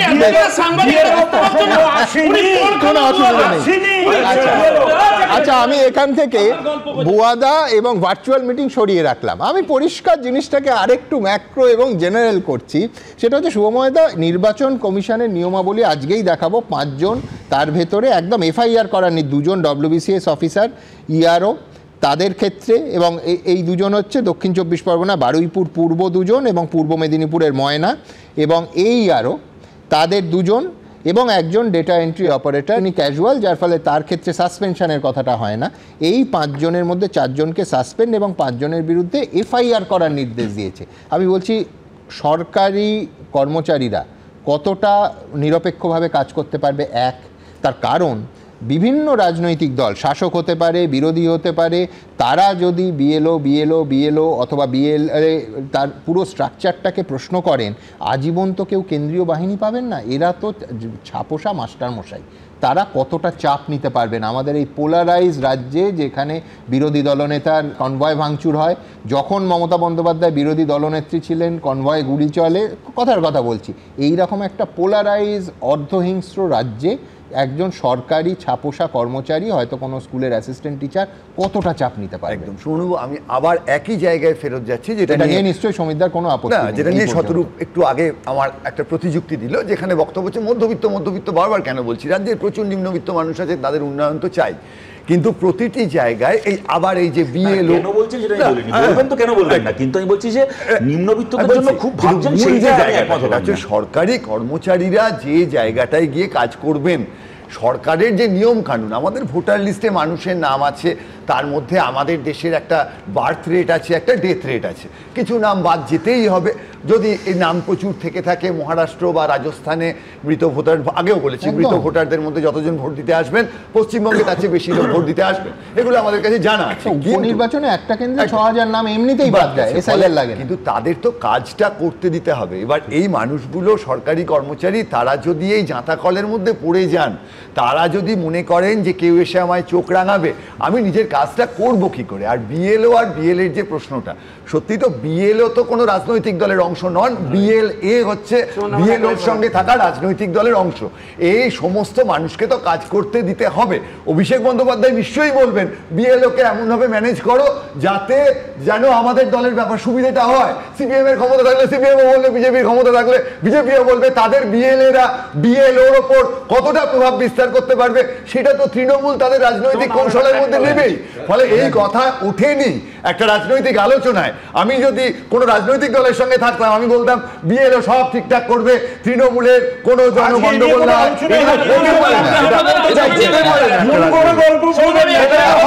আমি শঙ্কু সমীরদা দুজনের কাছেই যাব। তার আগে সঞ্চালক হিসেবে আমার একটা চমৎকার সুবিধে হয়েছে, যেহেতু আজকে সমীরদা স্বয়ং এই অনুষ্ঠানে উপস্থিত, স্বয়ং এখানে বসে লাইভেই রিজয়েন্ডার দিতে পারবে। সাংবাদিকতার এই ক্ষেত্রে কোনো মিটিং হলে সূত্র অনুযায়ী চলে। এবার আমরা অভিষেক বন্দ্যোপাধ্যায় তৃণমূল কংগ্রেসের নানা সূত্র কি বলেছেন সেই মিটিংয়ে সেটা নিয়ে পরের প্রতিবেদনটা আমি চাইলে এটাকে কিল করতে পারতাম, কিন্তু করলাম না। তার কারণ আবার আমি সমীরদার কাছে যাব, ওনার রিজয়েন্ডারটা আমি অফিসিয়ালি নেব যে সমীরদা ডিনাই করছেন, তার মানে আমার সূত্র ভুল হতেই পারে। সাংবাদিকতায় তো এটা খুব স্বাভাবিক ব্যাপার। আমি ওই জন্য ডেলিভারেটলি পরের বিষয় আজকে এই মিটিংয়ে কি হয়েছে, তৃণমূল সূত্র কি বলেছে, তারপরে একদম সরাসরি সাক্ষাৎ স্বয়ং সূত্র সমীর চক্রবর্তী কি বলেছেন, কি রিজয়েন্ডার দিলেন, তাও এই লাইভেই দেখাবো পরের প্রতিবেদন। ভোটার তালিকার বিশেষ সংশোধন চলাকালীন সবসময় বুথ লেভেল অফিসারদের সঙ্গে থাকুন, সর্বক্ষণ সজাগ থাকুন, সক্রিয় থাকুন। যদি মনে হয় কোনো বুথ লেভেল অফিসার নিয়মের বাইরে যাচ্ছেন, সঙ্গে সঙ্গে সেটা দলের রাজ্য দপ্তরে রিপোর্ট করুন। মঙ্গলবার প্রায় ৯,০০০ দলীয় পদাধিকারীর সঙ্গে ভার্চুয়াল বৈঠকে বুথ লেভেল অফিসার, সংক্ষেপে বিএলওদের ওপর কার্যত নজরদারির নির্দেশ দিলেন অভিষেক বন্দ্যোপাধ্যায়। বছর ঘুরলেই রাজ্যে বিধানসভা ভোট, তার আগে ভোটার তালিকায় বিশেষ সংশোধন ইস্যুকে হাতিয়ার করে কার্যত ময়দানে নেমে পড়েছে তৃণমূল নেতৃত্ব। সূত্রের খবর, এদিন সাংসদ, বিধায়ক ও পঞ্চায়েত প্রধান সহ দলীয় পদাধিকারীদের সঙ্গে বৈঠকে অভিষেক বন্দ্যোপাধ্যায় বলেন, অনেক বুথ লেভেল অফিসার রন্ধ্রে রন্ধ্রে সিপিএম। তারা চান না তৃণমূল কংগ্রেস ক্ষমতায় আসুক, তাদের চিহ্নিত করতে হবে। যদি মনে হয় তারা দায়িত্ব পালন করছেন না, সুব্রত বক্সি বা আমার দফতরে রিপোর্ট পাঠান। কোনো বুথ লেভেল অফিসার যদি বাড়িতে না গিয়ে রিপোর্ট পাঠান, তাহলে 31শে অগস্টের মধ্যে সেই তথ্য রাজ্য সরকারকে জানান। যদি মনে হয় তারা কারচুপি করছেন, রাজনৈতিক দলের ইশারায় চলছেন, তাহলে সেই অফিসারদের নাম, পদ চিহ্নিত করে বিধায়ক, জেলা কমিটি এবং রাজ্য কমিটিকে রিপোর্ট পাঠাবেন। 15 বছর না কত বছর হয়ে গেল তৃণমূল, বরং মুখ্যমন্ত্রী তো বারে বারে বলেন যে সিবিআইতে কি হচ্ছে তা উনি খবর পান। তো রন্ধ্রে রন্ধ্রে এত কিছু খবর হচ্ছে, মুখ্যমন্ত্রী কিছু খবর পান না, কিছু করেন না কি করে? আর এই যে ডবল এন্ট্রি অথবা মৃত মানুষ, তার অ্যাডভান্টেজ তো নিয়েছে তৃণমূলের অ্যাডভান্টেজ নিয়েছে, অথচ অপরাধটা হয়ে গেল সেই বিএলওদের যারা তৃণমূলের পক্ষে নয়। সূত্রের খবর, অভিষেক বন্দ্যোপাধ্যায় নির্দেশ দেন, যে সমস্ত বুথে 2021 এবং 2024 সালের ভোটে তৃণমূল 100-র বেশি ভোটে হেরেছিল, সেখানে বৈঠক ডেকে বুথ সভাপতি এবং বুথ লেভেল এজেন্ট বা বিএলএ দুজনকেই বদলাতে হবে। সূত্রের খবর, এদিন দলীয় বৈঠকে নির্বাচন কমিশনকেও কড়া ভাষায় আক্রমণ করেন অভিষেক বন্দ্যোপাধ্যায়। বলেন, নির্বাচন কমিশন নির্লজ্জতার মাপকাঠি ছাড়িয়ে যাচ্ছে। বিহারে 65 লক্ষ ভোটার বাতিল হয়েছে, কুকুরের নামে রেসিডেন্সিয়াল সার্টিফিকেট হয়েছে। এ রাজ্যে ক্ষমতায় না এসেই নির্বাচন কমিশনকে কাজে লাগিয়ে এনআরসি প্রয়োগের চেষ্টা করছে বিজেপি।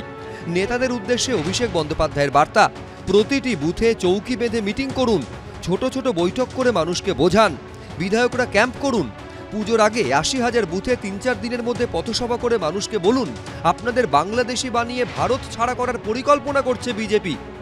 তৃণমূল অহেতুক ভয় তৈরি করবার চেষ্টা করবে, আতঙ্ক তৈরি করার চেষ্টা করবে, কিন্তু কোনো হিন্দু নাগরিক যারা বাংলাদেশ থেকেও এসছেন তারা কোনোভাবেই আতঙ্কিত হবেন না, কারণ আপনাদের জন্য রক্ষা কবচ সিএ আছে, এটা সরকার আগেই পাশ করে নিয়েছে। তাৎপর্যপূর্ণভাবে এদিন অভিষেক বন্দ্যোপাধ্যায়ের বৈঠকে হাজির ছিলেন না কল্যাণ বন্দ্যোপাধ্যায়। যদিও কল্যাণ বন্দ্যোপাধ্যায়ের ঘনিষ্ঠ মহল সূত্রে খবর, অভিষেক বন্দ্যোপাধ্যায়কে তিনি আগেই জানিয়েছিলেন কাজের জন্য বৈঠকে থাকতে পারছেন না। মঙ্গলবার পদাধিকারীদের উদ্দেশ্যেও কড়া বার্তা দেন অভিষেক বন্দ্যোপাধ্যায়। বলেন, পারফরমেন্সের ভিত্তিতেই পদোন্নতি হবে, কারুর পা ধরে নয়। দল থাকলে আপনার নাম থাকবে, সবাইকে একসঙ্গে চলতে হবে। কৃষ্ণেন্দু অধিকারী, দীপক ঘোষ, ঐশী মুখোপাধ্যায়ের রিপোর্ট, এবিপি আনন্দ। সুমনদা, আমরা ইলেকশন কমিশনের কাছে বিএলওদের লিস্ট চেয়েছি, সমস্ত রাজনৈতিক দলই পাবে। সেই লিস্টেই তো এখনো পাবলিশ করেনি। সেই পাবলিশ করার পর আমরা তো বিএলওদের কাছ থেকে ফিডব্যাক নিয়ে জমা দেবো, কারণ আমরা জানি সব তৃণমূলের লোক আছে, খুঁজে খুঁজে এরা তৃণমূলদের নামিয়েছে বহু জায়গায়। এরা আরেকটাও ক্যাচ আছে, মমতা বন্দ্যোপাধ্যায় প্রেস কনফারেন্স করে বলেছেন যে জাতীয় নির্বাচন কমিশন বিএলএদের অর্থাৎ রাজনৈতিক দলের যারা প্রতিনিধি তাদের কন্ট্যাক্ট নাম্বার এবং নাম চেয়েছেন, যেটা তারা দিতে অস্বীকার করেছেন একদম প্রকাশ্যে প্রেস কনফারেন্সে। বিএলএর যে মিটিং হবে সেই মিটিং এ ওনাদের লোক থাকবে না। এখন রাজনৈতিক দলগুলো চর্চা করতে পারে। আমার মানে নাগরিক জীবন থেকে দুটো চাহিদা আছে এই পুরো এক্সারসাইজটাতে। একটা হলো অন্তত 10টা মানে হেল্পলাইন ফোন নাম্বার চাই, আমাদের যদি অভিজ্ঞতা কিছু হয় আমরা সেগুলো যাতে সরাসরি জানাতে পারি, এবং একই সাথে কিন্তু একাধিক আমার মনে হয় ইমেল অ্যাড্রেস চাই, যাতে করে সাধারণ মানুষ তার যে অভিজ্ঞতাগুলো হচ্ছে, কারণ রাজনৈতিক দলের বাইরেও কিন্তু সাধারণ মানুষ গণতন্ত্রের স্টেক আছে, ফলে তারাও যাতে জানাতে পারে what is going on. Biswanath স্যারের কথাটাকে আমি এসেনশিয়ালি সমর্থন করছি, কিন্তু আমি এটাও আশা করি আপনি মনে রাখবেন ইলেকশনের সময় ইলেকশন কমিশন এরকম অনেক মেল আইডি আর ফোন নাম্বার দেয়, যেখানে আমাদের বুথ মানে ভোট দিতে গিয়ে বাধা পেলে আমাদের জানানোর কথা আমরা জানি, তারপর কি হয় সে আমার থেকে ভালো আপনি জানেন। যাক, আমি একটা কথা বলছি এখানে, দেখো কালীগঞ্জের উদাহরণ তুমি দিলে ঠিক কথা, অর্থাৎ এটা কি প্রমাণ করে এসআইআর ছাড়াও কিন্তু মৃত ভোটারের নাম বাদ দেওয়া যায়। এক, দ্বিতীয় কথা হচ্ছে আজকে আমরা অত্যন্ত খুশি যে আধিকারিকদের বিরুদ্ধে বেআইনি কাজ করার জন্য ইলেকশন কমিশন ব্যবস্থা ইনিশিয়েট করেছে, এবং আগের দিন তোমার এখানে এটাই বলেছিলাম যে একদিন এটা হচ্ছিল না কেন। অর্থাৎ এসআইআর ছাড়া এমনকি ফলস এন্ট্রি যে সরকারি অফিসাররা করছে তাদের বিরুদ্ধে ব্যবস্থা নেওয়া যায়, এর জন্য এসআইআর লাগে না। 2 নম্বর কথা। 3 নম্বর কথা দেখো, আমি পরিষ্কার এখানে বলছি বিহারে যা করতে পেরেছে বিজেপি পশ্চিমবাংলায় করতে করার কথা নয়, কেন বিহারে গভর্নমেন্টটা ওদের, পশ্চিমবাংলায় গভর্নমেন্টটা খাতায় কলমে ওদের নয়। এইবার দেখতে চাই আমরা কি হতে চলেছে। যদি দেখা যায় যে প্রচুর নাম এখান থেকে বাদ গেল, আর তারপর মমতা বন্দ্যোপাধ্যায় তাই নিয়ে অসংখ্য মিটিং মিছিল ধর্ণা করছেন, যেরকম ওই 100 দিনের কাজের ক্ষেত্রে হয়, কোর্টে যান না কিন্তু মিটিং মিছিল করেন, সেরকম এক্ষেত্রে অনেক নাম একদিকে বাদও চলে গেল, অপরদিকে ওনার দিল্লি গিয়ে মিটিং মিছিল, রাজভবনের সামনে মিটিং মিছিল চলছে, তাহলে বুঝতে হবে যে আলটিমেটলি আরএসএস কোন আরএসএস এর কাজ করছেন। আমি আসবো সৌমিতার কাছে, কিন্তু হ্যাঁ সৌমিতার কাছেও আসবো, কিন্তু তার আগে নির্বাচন কমিশনের যেহেতু পদক্ষেপের কথা হচ্ছে, একেবারে ব্যবস্থা নেওয়া এই রাজ্যের ক্ষেত্রে কেন শুরু হলো বলছি। এক, মারাত্মক অভিযোগ দুটোই, ভোটার তালিকায় কয়েকশো জাল নাম ঢোকানো হয়েছে, অর্থাৎ ভেরিফাই না করে নাম ঢোকানো হয়েছে। 2, ডেটা এন্ট্রি অপারেটরদের ইআরওদের অ্যাকাউন্ট এবং পাসওয়ার্ড দেওয়া হয়েছিল, তারাই দিয়েছিলেন, এবং সেইটা ব্যবহার করে এই শয়ে নাম ঢোকানো হয়েছে। এই অভিযোগে 2 জন ইআরও, যারা দুজনেই WBCS অফিসার, এই আরও 2 জন, আবার বলছি এই 2 জন বারুইপুর পূর্ব দক্ষিণ 24 পরগনার, এবং 2 জন হচ্ছে পূর্ব মেদিনীপুরের ময়নার, এবং 1 জন ডেটা এন্ট্রি অপারেটর যিনি ক্যাজুয়াল স্টাফ। এই 4 জনকে সাসপেন্ড এবং তাদের বিরুদ্ধে এফআইআর করতে বলেছে নির্বাচন কমিশন। ঠিক কী ব্যবস্থা দেখাবো। যে কোনো দিন পশ্চিমবঙ্গে শুরু হয়ে যাবে ভোটার তালিকার বিশেষ সংশোধন, তার প্রস্তুতিও চলছে জোর কদমে। এই আবহেই কঠোর পদক্ষেপ করল জাতীয় নির্বাচন কমিশন। মুখ্য নির্বাচনী আধিকারিকের পাঠানো রিপোর্টের ভিত্তিতে ভোটার তালিকায় গরমিলের অভিযোগে 2 জন ইলেকটোরাল রেজিস্ট্রেশন অফিসার বা ইআরও, 2 জন অ্যাসিস্ট্যান্ট ইলেকটোরাল রেজিস্ট্রেশন অফিসার বা এইআরওকে সাসপেন্ড করতে মুখ্য সচিবকে চিঠি দিল নির্বাচন কমিশন। এই 4 জনের বিরুদ্ধে এফআইআর দায়ের করতেও বলেছে কমিশন। এই 4 জনের মধ্যে 2 জন WBCS অফিসার। এছাড়াও পূর্ব মেদিনীপুরের এক ডেটা এন্ট্রি অপারেটরের বিরুদ্ধে এফআইআর দায়ের করার নির্দেশ দিয়েছে নির্বাচন কমিশন। মঙ্গলবার কমিশনের তরফে মুখ্য সচিবকে এই চিঠি পাঠিয়ে 5 জনের বিরুদ্ধে অবিলম্বে পদক্ষেপ করতে বলা হয়েছে। কমিশনের তরফে পাঠানো চিঠিতে দক্ষিণ 24 পরগনার বারুইপুর পূর্ব এবং পূর্ব মেদিনীপুরের ময়নার 2 জন ইআরও এবং 2 জন এইআরওর বিরুদ্ধে কর্তব্যে গাফিলতির কথা তুলে ধরা হয়েছে। বলা হয়েছে এই 4 জন সরকারি অফিসার ভোটার তালিকায় ভুলভাবে নাম তুলেছেন। আরও বলা হয়েছে তারা শুধুমাত্র ইআরও কিংবা এইআরও হিসেবে দায়িত্ব পালনেই ব্যর্থ হননি, অন্যের হাতে লগইন সংক্রান্ত তথ্য তুলে দিয়ে ডেটা সুরক্ষা নীতিও লঙ্ঘন করেছেন। এই অভিযোগে বারুইপুর পূর্বের ইলেকটোরাল রেজিস্ট্রেশন অফিসার বা ইআরও দেবোত্তম দত্ত চৌধুরী এবং ময়নার বিপ্লব সরকারকে সাসপেন্ড করতে ও এফআইআর দায়ের করতে বলেছে জাতীয় নির্বাচন কমিশন। বারুইপুর পূর্বের এইআরও তথাগত মণ্ডল ও ময়নার এইআরও সুদীপ্ত দাসের বিরুদ্ধেও একই পদক্ষেপ করতে বলা হয়েছে। এফআইআর দায়ের করতে বলা হয়েছে ময়নার ডেটা এন্ট্রি অপারেটর সুরজিৎ হালদারের বিরুদ্ধেও। একটা রাজনৈতিক দল তার একমাত্র উদ্দেশ্য হচ্ছে ভোটার লিস্টে জালিয়াতি করে ক্ষমতায় টিকে থাকা। আমরা রাজ্য সরকারি কর্মচারীদের কাছে একটাই বার্তা দিতে চাই, আপনারা এই সরকারের কাছে আত্মসমর্পণ করে নিজেদের বিপদ বাড়াবেন না, নিজেকে কলঙ্কিত করবেন না। নির্বাচন কমিশন সূত্রে দাবি, অভিযুক্ত ইআরও এইআরওরা 127 জনের নাম অবৈধভাবে ভোটার তালিকায় তুলেছেন। কোন ব্যক্তি করেছে, কি করেছে, আমরা তো উল্টে বলছি যে ভোটার তালিকায় যারা কারচুপি করেছে ব্যবস্থা নিন। তার কারণ অন্য রাজ্যের ভোটার কি করে পশ্চিমবঙ্গের ভোটারের লিস্টে নাম ঢোকে? এটা যদি জাতীয় নির্বাচন কমিশনের ভেতরের কারুর কোনো রকম বিষয় না থাকে, এটা কি করে হয়? কি করে হয়? প্রত্যেক বুথ পিছু একজন করে বিএলও থাকেন, যাদের হাত দিয়েই হবে ভোটার তালিকায় নাম তোলা বা সংশোধনের কাজ। তারাই বাড়ি বাড়ি গিয়ে ভোটার তালিকা মিলিয়ে দেখেন, যাচাইয়ের পর পুরো তথ্য তারা পাঠিয়ে দেন ইলেকটোরাল রেজিস্ট্রেশন অফিসার বা ইআরওকে। বিএলওদের দেওয়া তথ্য সঠিক কিনা যাচাই করেন ইআরও এবং এইআরও। বিজেন্দ্র সিংহ, রুমা পাল, কৃষ্ণেন্দু অধিকারী, এবিপি আনন্দ। ওরা রাজ্য সরকারের কর্মী, পালিয়ে তো যাচ্ছেন না, ওদের কিছু তো দিন। রাজ্য সরকারি কর্মচারীদের ডিএ দেওয়ার প্রসঙ্গে আজ এই মন্তব্য করল সুপ্রিম কোর্ট। পাল্টা সওয়াল করলেন রাজ্য সরকারের আইনজীবী, বললেন কোনো নির্দিষ্ট হারে ডিএ ধার্য করা যায় না, রাজ্য সরকার বিবেচনার ভিত্তিতে সহানুভূতিশীল হয়ে এই ভাতা দেয়। আবার পরবর্তী শুনানি হবে আগামীকাল। নিজেদের বক্তব্য রাখবেন রাজ্য সরকারি কর্মী সংগঠনের আইনজীবীরা। দেখুন, মামলা তো আছেই, আমরাও আছি, টাকা দিন, কিছু তো দিন। মঙ্গলবার ডিএ মামলার শুনানিতে রাজ্য সরকারের উদ্দেশ্যে এই মন্তব্য করল সুপ্রিম কোর্ট। বিচারপতি সঞ্জয় কারোল, বিচারপতি প্রশান্ত কুমার মিশ্রর এজলাসে এক মামলাকারীর আইনজীবী সওয়ালে বলেন, কর্মীদের ডিএ দেওয়া রাজ্য সরকারের আইনি বাধ্যবাধকতা। দেশের অনেক রাজ্য মুদ্রাস্ফীতির উপর নির্ভর করে কেন্দ্রীয় বেতন কমিশনের সুপারিশ মেনে সরকারি কর্মীদের ডিএ দেয়। রাজ্য সরকারের আইনজীবীর পাল্টা সওয়াল, ডিএ অধিকার নয়, কোনো নির্দিষ্ট হারে তা ধার্য করা যায় না, রাজ্য সরকার বিবেচনার ভিত্তিতে সহানুভূতিশীল হয়ে এই ভাতা দেয়। এটাকে প্রয়োগযোগ্য অধিকার বলে দাবি করার কোনো অধিকার নেই কর্মীদের। কেন্দ্রীয় বেতন কমিশনের সুপারিশ কেন্দ্রীয় সরকারি কর্মীদের জন্য বাধ্যতামূলক হতে পারে, কিন্তু রাজ্য সরকারের জন্য নয়। এটা রাজ্য সরকারের বিষয়, তারাই ঠিক করবে কতটা ডিএ দেবে। রাজ্য সরকারের আইনজীবী সওয়াল করে বলেন, ডিএ রাজ্য সরকারের আর্থিক অবস্থা এবং তার অগ্রাধিকারের ওপর নির্ভর করে। এমন নয় যে ডিএ দেওয়া হচ্ছে না। ডিএ নিয়ে রাজ্য সরকারকে সিদ্ধান্ত নিতে হবে। 13টি রাজ্য কেন্দ্রীয় সরকারের বেতন হার কাঠামো অনুসরণ করে না। সমান হারে ডিএ দেওয়ার জন্য কেন্দ্র এবং রাজ্য সরকারের মধ্যে কোনো সমতা নেই। হার গণনা করার পদ্ধতি, কত দেওয়া হবে তা নির্ধারণের দায়িত্ব রাজ্য সরকারের। এদিন রাজ্য সরকারের আইনজীবী সাংবিধানিক বিষয়ের কথা উল্লেখ করার সময় সুপ্রিম কোর্ট বলে, অন্তর্বর্তীকালীন আদেশ কার্যকর করাও সাংবিধানিক বিষয়, যার ভিত্তিতে মামলার চূড়ান্ত ফলাফল নির্ভর করবে। তারা রাজ্য সরকারের কর্মী, তারা পালিয়ে যাচ্ছেন না, ওদের কিছু তো দিন, দয়া করে আপনার মক্কেলকে দিতে রাজি করান। আমরাও বলছি রোপারোল 2009 মোতাবেক দিয়ে দেওয়া হোক। তারা বলছে যে 2009 মোতাবেক আমরা দিয়ে দিয়েছি।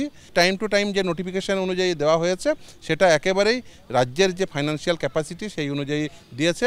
স্টেটের পক্ষ থেকে আজকে বলা হয়েছে যে ঋণ নেওয়াটা সম্পূর্ণভাবে রাজ্যের নিজস্ব ডোমেন, রাজ্যের আরও অনেক খরচা আছে। তাদের বক্তব্য খুব পরিষ্কার, কোনো ডিএ বাকি নেই।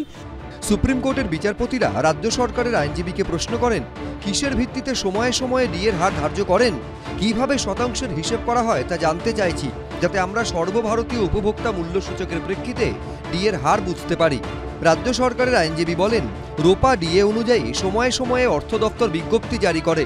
বিচারপতি জানতে চান, রাজ্য সরকার কিসের ভিত্তিতে এই হার নির্ধারণ করে। রাজ্য সরকারের আইনজীবী জানান, এটি পর্যায়ক্রমে প্রয়োগ করা হয়। সুপ্রিম কোর্ট মন্তব্য করে, আমরা বুঝতে চাই কিভাবে সর্বভারতীয় উপভোক্তা মূল্যসূচক বিবেচনা করে ট্রাইব্যুনাল এই নির্দেশ দিয়েছিল। তৃণমূল কংগ্রেসের অকারণের কেন্দ্র বিরোধিতার কারণে এবং শুধুমাত্র খেলামেলার দিকে মন দেওয়ার কারণে মানুষের দৈনন্দিন জীবন যন্ত্রণা থেকে এই সরকার নিজেকে দূরে সরিয়ে রেখেছে। রাজ্য সরকারের আইনজীবী সুপ্রিম কোর্টে জানান, সংসদের এমন কোনো আইন নেই যেখানে বলা আছে রাজ্য ডিএ দেওয়ার সময় এআইসিপিআই অনুসরণ করবে। এই ধরনের আদেশ ট্রাইব্যুনালের এখতিয়ার বহির্ভূত। অন্তর্বর্তীকালীন আদেশ মানতে গেলে আমার মক্কেলকে আরবিআই থেকে টাকা ধার করতে হবে এবং বিধানসভায় বরাদ্দ বিল পাশ করতে হবে। আমি ওইভাবে দিতে পারি না। আমরা 100 দিনের কাজের টাকা পাচ্ছি না, আমাদের নিজের পকেট থেকে টাকা দিতে হচ্ছে। এআইসিপিআই রাজ্য সরকারের ওপর চাপিয়ে দেওয়া যাবে না। আমরা আশাবাদী সুপ্রিম কোর্টের ওপরে রাজ্য সরকার ছবার হেরেছে লোয়ার কোর্টে। এই টাকা যেটা আমাদের পাওনা টাকা, এটা হচ্ছে 2009 সাল থেকে 2015 সালের ডিসেম্বর অবধি পাওনা টাকা। প্রায় 16 বছর আগেই এই টাকা রাজ্য সরকার পেয়ে গেছে অর্থ কমিশন, ত্রয়োদশ অর্থ কমিশন মারফত। সুতরাং টাকা নেই এই কথাটি মিথ্যে কথা। ডিএ মামলায় সর্বোচ্চ আদালত এখনো কোনো নির্দেশ দেননি, বরং আইনজীবীর এরম সওয়ালও হয়েছে যে ডিএটা সাংবিধানিক অধিকার নয়। এমন সওয়ালও হয়েছে দেশের এতগুলো রাজ্যে ডিএ চালু নেই, রাজ্য সরকার ডিএ দেন না। তো ফলে যে কেন্দ্রীয় সরকার পশ্চিমবঙ্গের 1,75,000 কোটি টাকার বেশি দেয় না, তারা রাজ্যের কোষাগারের উপর চাপ দেওয়ার জন্য নানা ধরনের আইনি ফিকির করবে। মামলা চলছে, তো সুপ্রিম কোর্ট কোনো নির্দেশ দেননি, এ নিয়ে বিভ্রান্তির কোনো অবকাশ নেই। বুধবার মামলাকারী রাজ্য সরকারি কর্মচারীদের বক্তব্য শুনবে সুপ্রিম কোর্ট। বিজেন্দ্র সিংহ, সৌভিক মজুমদার, অর্ণব মুখোপাধ্যায়, এবিপি আনন্দ।